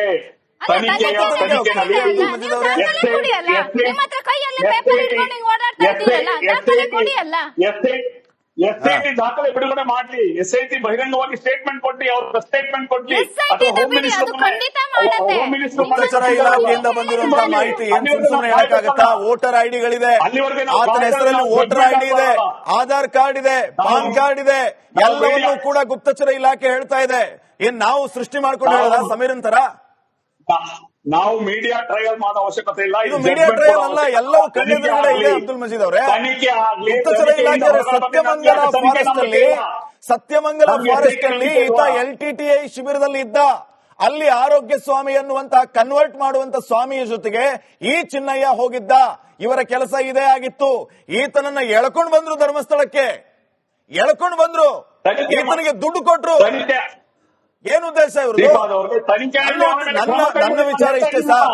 ನಿಮ್ಮ ಹತ್ರ ನಿಮ್ಮ ಬುಡಕ್ ಬಂದು ನಿಂತಿದೆ ಈಗ ಈ ಎಲ್ಲ ಗ್ಯಾಂಗ್ ಏನಿದೆಯಲ್ಲ, ಇವರ ಬುಡಕ್ಕೆ ಬಂದು ನಿಂತಿದೆ. ಇನ್ನೂ ಯಾವಾಗ ಕೊಡ್ಬೇಕು ನೀವು ದಾಖಲೆನಾ? ದಾಖಲೆ ಇದೆ ಕೊಟ್ಟು ಬಿಡಿ ಸ್ವಾಮಿ, ಗೊತ್ತಾಗ್ಲಿ ಜನರಿಗೆ ಯಾವ್ದು ಸತ್ಯ ಅಂತ. ನಾನು ಯಾವುದೇ ದಾಖಲೆ, ನಾನು ಒಂದೇ ಒಂದು ವಿಚಾರ ಹೇಳಿದ್ದು, ಸೌಜನ್ಯ ಜಡ್ಜ್ಮೆಂಟ್ ನಲ್ಲಿ ಏನು ಸಾಕ್ಷಿ ನಾಶ ಮಾಡಿದ್ದಾರೆ ಆ ಅಧಿಕಾರಿಗಳ ಮೇಲೆ, ಆ ಅಧಿಕಾರಿಗಳ ಕ್ರಮ ತೆಗೆದುಕೊಳ್ಳುತ್ತಿದ್ದಾರೆ. ಯಾಕೆ ಕೇಳ್ತಾ ಇಲ್ಲ? ಯಾಕೆ ಕೇಳ್ತಾ ಇಲ್ಲ?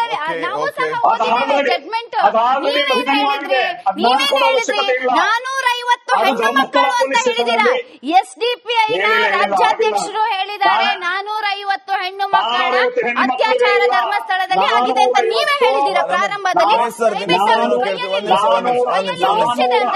ದಿನೇಶ್ ಸರ್ ಮಾತಾಡ್ಬೇಕು ಅಂತ ಬಯಸ್ತಾ ಇದ್ದಾರೆ. ಒಂದ್ ನಿಮಿಷ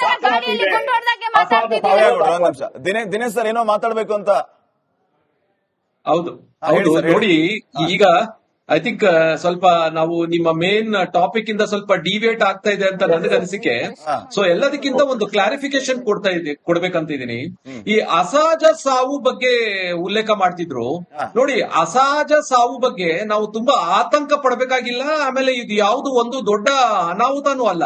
ಯಾಕೆ ಅಂತ ಹೇಳ್ತೀನಿ. ನಾವು ಅಸಹಜ ಸಾವು ಯಾವ್ದಕ್ಕೆ ಹೇಳ್ತೀವಿ ಅಂದ್ರೆ, ಯಾವುದೇ ಸಾವುಗೆ ಡಾಕ್ಟರ್ ಇದಕ್ಕೆ ಹೇಗೆ ಸತ್ತ ಅಂತ ನಮಗೆ ಗೊತ್ತಿಲ್ಲದೆ ಅಂತ ಸರ್ಟಿಫಿಕೇಟ್ ಕೊಡದೇ ಇದ್ದಾಗ ಅದಕ್ಕೆ ನಾವು ಅಸಹಜ ಸಾವು ಅಂತೀವಿ. ಅಂದ್ರೆ ಅದು ಆಕ್ಸಿಡೆಂಟ್ ಆಗಿರ್ಬೋದು, ಸೂಸೈಡ್ ಆಗಿರ್ಬೋದು, ಮರ್ಡರ್ ಆಗಿರ್ಬೋದು. ಅಷ್ಟೇ ಅಲ್ಲ, ಬೇರೆ ತುಂಬಾ ಕೊಳ್ತಿರ್ತಕ್ಕಂಥ ಶವ ಅದು ಹೇಗ್ ಸತ್ತಿದ್ದಾನೆ ಅಂತ ಗೊತ್ತಾಗೋದಿಲ್ಲ, ಅದಕ್ಕೂ ನಾವು ಅಸಹಜ ಸಾವು ಅಂತ ಹೇಳ್ತೀವಿ. ಸೊ ಅಸಹಜ ಸಾವು ಯಾಕೆ ಹೇಳ್ತಾ ಇದ್ದೀನಿ ಅಂದ್ರೆ, ಫಾರ್ ಎಕ್ಸಾಂಪಲ್ ಈಗ ಬೆಂಗಳೂರಿನಲ್ಲಿ ನಾನ್ ಮಾಡ್ತಿರ್ತಕ್ಕಂಥ ಸುಮಾರು ವರ್ಷಗಳ ಹಿಂದೆ ಮಾಡ್ತಿರ್ತಕ್ಕಂಥ ಜಾಗದಲ್ಲಿ ಕೆಲಸದಲ್ಲಿ ತಿಂಗಳಿಗೆ ಒಂದು 10 ರಿಂದ 12 ಅಸಹಜ ಸಾವುಗಳು ನಮಗ್ ಸಿಕ್ತಿತ್ತು. ಅಂದ್ರೆ ವರ್ಷಕ್ಕೆ ಎಷ್ಟು ಅಂತ ನೀವು ಯೋಚನೆ ಮಾಡಿ. ಬೆಂಗಳೂರಲ್ಲಿ 700 ರಿಂದ 1,000 ಅಸಹಜ ಸಾವುಗಳು ವರ್ಷಕ್ಕೆ ಸಿಗ್ತದೆ. ಅಂದ ಮಾತ್ರಕ್ಕೆ ಇದು ಮರ್ಡರ್ಗಳು, ಇದು ರೇಪ್ಗಳು ಅಂತ ಹೇಳೋದು ದೊಡ್ಡ ತಪ್ಪು. That is number 1. ಆಮೇಲೆ ಎಲ್ಲದಲ್ಲಿ ಈಗ ನಾವು ಮಾತಾಡ್ತಿರೋದು ಏನಂದ್ರೆ ಷಡ್ಯಂತ್ರದ ಬಗ್ಗೆ. ಷಡ್ಯಂತ್ರ ಏನಂದ್ರೆ, ಇವರು ಈ ಮಾಧ್ಯಮಗಳು, ಈ ಯೂಟ್ಯೂಬ್ಗಳಲ್ಲಿ ಯೂಟ್ಯೂಬರ್ ಸೋ ಕಾಲ್ಡ್ ಇನ್ಫ್ಲೂಯೆನ್ಸರ್ಸ್ ಅವರ ಹೇಳೋ ನರೇಟಿವ್ ಸ್ವಲ್ಪ ಅಬ್ಸರ್ವ್ ಮಾಡಿ. ಸಾವಿರಾರು ರೇಪ್ ಆಗಿದೆ, ಸಾವಿರಾರು ಮರ್ಡರ್ ಆಗಿದೆ, ಧರ್ಮಸ್ಥಳಕ್ಕೆ ಹೋದ್ರೆ ರೇಪ್ ಆಗ್ತಾರೆ, ಇದೊಂದು ನೆರೆಟಿವ್ ಕ್ರಿಯೇಟ್ ಮಾಡಿದ್ದಾರೆ. ಆನ್ ದ ಕಾಂಟ್ರರಿ, ಆ ಯಾವುದೇ ಸ್ಟೇಷನ್ ಅಲ್ಲೂ ರೇಪ್ ರೆಕಾರ್ಡ್ ಆಗಿಲ್ಲ, ಯಾವುದೇ ಸ್ಟೇಷನ್ ಅಲ್ಲಿ ಮರ್ಡರ್ ರೆಕಾರ್ಡ್ ಆಗಿಲ್ಲ. ಆದ್ರೂ ಈ ರೀತಿ ಹೇಳಕ್ ಬಿಟ್ಟವ್ರು ಯಾರು, ಇವ್ರಿಗೆ ಹೇಳಕ್ ಮಾಡಿದವ್ರು ಯಾರು, ಇದಕ್ಕೆ ಫೈನಾನ್ಸ್ ಮಾಡಿದವ್ರು ಯಾರು, ಅದ್ರ ಬಗ್ಗೆ ನಾವು ಚರ್ಚೆ ಮಾಡಬೇಕು. ಎಲ್ಲದಕ್ಕಿಂತ ಒಂದು ಮಾವುತನ ಕೊಲೆ ಆಗಿದೆ, ನಿಜ, ಅದು FIR ಆಗಿದೆ, ತನಿಖೆ ನಡೀತಾ ಇದೆ. ಆಮೇಲೆ ಇನ್ನೊಂದು ಪದ್ಮಲತಾ ಅಂತ ಹೇಳ್ತಾರೆ, ಅದು FIR ಆಗಿದೆ, ಅದು ತನಿಖೆ ನಡೀತಿದೆ. ಸೌಜನ್ಯ ಅದು ತನಿಖೆ ಆಗಿದೆ, ಜಡ್ಜ್ಮೆಂಟ್ ಬಂದಿದೆ. ಈ ಜಡ್ಜ್ಮೆಂಟ್ ಬಂದ ಮೇಲೆ ಅದನ್ನ ವಿಶ್ಲೇಷಣೆ ಮಾಡೋದು ಎಷ್ಟು ಮಟ್ಟಿಗೆ ಸರಿ? ಅಲ್ಲದೆ ಪುರಾವೆಗಳಿದ್ರೆ ಈಗಲೂ ಸಹ ಕೊಡಬಹುದು. ನಮಗೆ ಈಗ ಕಾನ್ಸ್ಪಿರಸಿ ಅಂತ ಯಾಕೆ ಬಂದಿದ್ವು ಅಂದ್ರೆ, who are this people, who are this influencers, ಈ ತರ ಇಲ್ಲದೆ ಇರತಕ್ಕಂತ ಅನ್ರಿಜಿಸ್ಟರ್ಡ್ ಕೇಸಸ್. ಅಂಡ್ ಈಗ ಯಾವ್ದು ಮರ್ಡರ್ ರಿಜಿಸ್ಟರ್ ಆಗಿಲ್ಲ, ಇದು ಇಷ್ಟು ರೇಪ್ ಗಳು ರಿಜಿಸ್ಟರ್ ಆಗಿಲ್ಲ. Then how are they establishing without evidences and witnesses? ಇದಕ್ಕೆ ಕಾರಣ ಏನು? ಎಲ್ಲದಕ್ಕಿಂತ ಇಂಪಾರ್ಟೆಂಟ್, ಅಕ್ಯೂಸ್ 1, A1, A2 ಅಂತಾನು ಹೇಳ್ತಾ ಇದ್ದಾರೆ. ಯಾವ ಆಧಾರದ ಮೇಲೆ ಹೇಳ್ತಿದ್ದಾರೆ? ಇದಕ್ಕೆ ಹೇಳಕ್ ಬಿಟ್ಟವ್ರು ಯಾರು? ಈ ನರೇಟಿವ್ ಕ್ರಿಯೇಟ್ ಮಾಡಿದ್ ಯಾರು? ಇವ್ರು ಡೆಲ್ಲಿಗೆ ಹೋದ್ರು, ಆ ಮನುಷ್ಯನ ಭೇಟಿ ಮಾಡೋ ಉದ್ದೇಶ ಏನು? What is the reason beyond this ಅಂತ ಎತ್ತ ಕಾಣಿಸ್ತಾ ಇದೆ. ನೀವು ಇದನ್ನ ಎಕ್ಸ್ಪೋಸ್ ಮಾಡಿದ SIT ಅಲ್ಲ, ನೀವು ಮಾಧ್ಯಮಗಳು. ಸೊ ಇಷ್ಟೆಲ್ಲ ಇದ್ರ ಬಗ್ಗೆ ನಾವು ಚರ್ಚೆ ಮಾಡೋದು ಒಂದೇ ಅಲ್ಲ, ತನಿಖೆನೂ ಮಾಡಬೇಕು. ಇದನ್ನ ನಾವು ಈಗ ನೋಡಿ, ನಾವೀಗ ಇದನ್ನ ಷಡ್ಯಂತ್ರ ಚರ್ಚೆ ಮಾಡ್ಬೇಕಾದ್ರೆ we started discussing on Soujanya. No, Soujanya has already been judgement has been pass. ಈಗಲೂ ಎವಿಡೆನ್ಸ್ ಇದ್ರೆ they have a right to produce the evidences. ಅದು ಬಿಟ್ಟು ಅದಲ್ಲ. ಈಗ ನಾವು ಮಾತಾಡ್ತಿರೋದು ಷಡ್ಯಂತ್ರ. ಈಗ ಷಡ್ಯಂತ್ರ 22ನೇ ತಾರೀಕು ಆಗಸ್ಟ್ ಅಲ್ಲಿ ಮಾಧ್ಯಮಗಳು ನೀವು ಎಕ್ಸ್ಪೋಸ್ ಮಾಡಿದ್ರಿ. SIT ಮಾಡಿರೋ ಉದ್ದೇಶ ಏನಿತ್ತು? ಈ ಅನಾಮಿಕನ ಮಾತು ಕೇಳ್ಕೊಂಡು ಅಗಿತಾ ಇದ್ರು ಬಾಡಿ, ಅಲ್ಲಿ ಸಿಗ್ಲಿಲ್ಲ. ಆದ್ಮೇಲೆ ನೀವು ಅವನ ಅನುಯಾಯಿಗಳನ್ನ ಹುಡುಕ್ದಾಗ ಸತ್ಯ ಆಚೆ ಬಂತು. ಆ ಕಂಪ್ಲೇನೆಂಟ್ ಅನನ್ಯ ಭಟ್, ಸುಜಾತ ಭಟ್, ಅದು ಸುಳ್ಳು ಅಂತ ಗೊತ್ತಾಯ್ತು. ಹಲವು ಇನ್ವೆಸ್ಟಿಗೇಷನ್, ಈ ರೀತಿಯ ಷಡ್ಯಂತ್ರದ ವಿಚಾರಗಳು ಹಲವು. ನೀವು ಹೇಳಿದಂತ ಪ್ರಶ್ನೆಗಳ ಆರಂಭದಲ್ಲೂ ಈ ಪ್ರಶ್ನೆಗಳನ್ನ ನಾನು ಮಾಡಿದೆ. ಸಾಕ್ಷಿಗಳಿಲ್ಲದೆ ಅದು ಹೇಗೆ ಅವರು ವಿಡಿಯೋ ಮಾಡ್ತಾರೆ ಅನ್ನುವಂಥದ್ದು. ಈಗ ಉತ್ತರ ಕೊಡ್ಲಿ, ಎಲ್ಲರಿಗೂ ಉತ್ತರ ಕೊಡುವಂತ ಸಮಯ ಬಂದಿದೆ. ಇದರ ಹಿಂದೆ ಯಾರ್ಯಾರಿದ್ದಾರೆ ಎಲ್ಲರ ಮುಖವಾಡಗಳು ಆಚೆ ಬರುತ್ತೆ. ನಾವು ಮತ್ತೆ ಅವಾಗ ಅಬ್ದುಲ್ ಮಜೀದ್ ಅವ್ರನ್ನ ಕಾಂಟ್ಯಾಕ್ಟ್ ಮಾಡೋಣ, ಮತ್ತೆ ಅವರಿಂದ ಉತ್ತರ ಪಡೆಯೋಣ. ಸಮಯದ ಅಭಾವ ಇತ್ತು, ಸಾರಿ. ಮತ್ತೆ ನಿಮ್ಗೆ ಯಾರಿಗೂ ಸಮಯ ಕೊಡಕ್ ಆಗ್ತಾ ಇಲ್ಲ. ಅಬ್ದುಲ್ ಮಜೀದ್ ಅವರೇ, ಮತ್ತೆ ನಿಮ್ಮನ್ನ ಸಂಪರ್ಕ ಮಾಡ್ತೀವಿ, ಮತ್ತೆ ನಿಮ್ಮ ಉತ್ತರ ಪಡಿತೀವಿ. ಸಮಯ ಇದ್ದದ್ದಿಷ್ಟೇ, ಸಾರಿ ಫಾರ್ ಸಮಯ ಇದ್ದದ್ದಿಷ್ಟೇ. ಆದ್ದರಿಂದ ಥ್ಯಾಂಕ್ ಯು ಎಲ್ಲರಿಗೂ ಮತ್ತೊಮ್ಮೆ ಜಾಯ್ನ್ ಆಗಿದ್ದಕ್ಕೆ. ಮತ್ತೊಮ್ಮೆ ಎಲ್ಲರಿಗೂ ಧನ್ಯವಾದಗಳು. ವೀಕ್ಷಕರೇ, ತನಿಖೆ ಅಂತೂ ನಡೀತಾ ಇದೆ. ಸೌಜನ್ಯಗೆ ನ್ಯಾಯ ಸಿಗಬೇಕು ಅನ್ನೋಂಥದ್ದು ನಮ್ಮೆಲ್ಲರ ಒಕ್ಕೋರಲಿನ ಒತ್ತಾಯವಾಗಿದೆ. ಈ ಮಧ್ಯೆ ಧರ್ಮಸ್ಥಳವನ್ನ ಟಾರ್ಗೆಟ್ ಮಾಡಿಕೊಂಡು ಸುಖ ಸುಮ್ಮನೆ ಈ ಬುರುಡೆ ಗ್ಯಾಂಗ್ ಬುರುಡೆ ಬಿಡ್ತಾ ಹೋಗ್ತಾ ಇರುವಂತದ್ದು, ಅಂತವರಿಗೆ ಮಟ್ಟ ಹಾಕುವಂತ ಕೆಲಸ ಶೀಘ್ರದಲ್ಲೇ ಆಗಬೇಕು. ಇನ್ನ ದಾಖಲೆಗಳಿದೆ ಅಂತ ಹೇಳ್ತಿದಾರಲ್ಲ, ಆ ದಾಖಲೆ ಇದ್ದರೆ ಕೂಡಲೇ ಬಂದು ಕೊಡ್ಲಿ, ಅವಸರ ಮಾಡಬೇಡಿ. ದಾಖಲೆ ಇದೆಯಾ, ಒಯ್ದು ಕೊಡ್ರಿ. ಯಾರಿಗೆ ಶಿಕ್ಷೆ ಆಗ್ಬೇಕು ಆಗ್ಲಿ, ಸತ್ಯ ಆಚೆ ಬರ್ಲಿ. ಇದು ಇವತ್ತಿನ ಮಹಾಭಾರತ ವಿಶೇಷ. ನೋಡ್ತಾ ಇರಿ ರಿಪಬ್ಲಿಕ್ ಕನ್ನಡ, ಇದು ನಿಮ್ಮದು. ಗಂಟು ಕಟ್ಟಿಕೋ ಲವಂಗ, ಹಸಿರು ಏಲಕ್ಕಿಯಿಂದ ತುಂಬಿದ MDH D+ ಮಸಾಲೆ.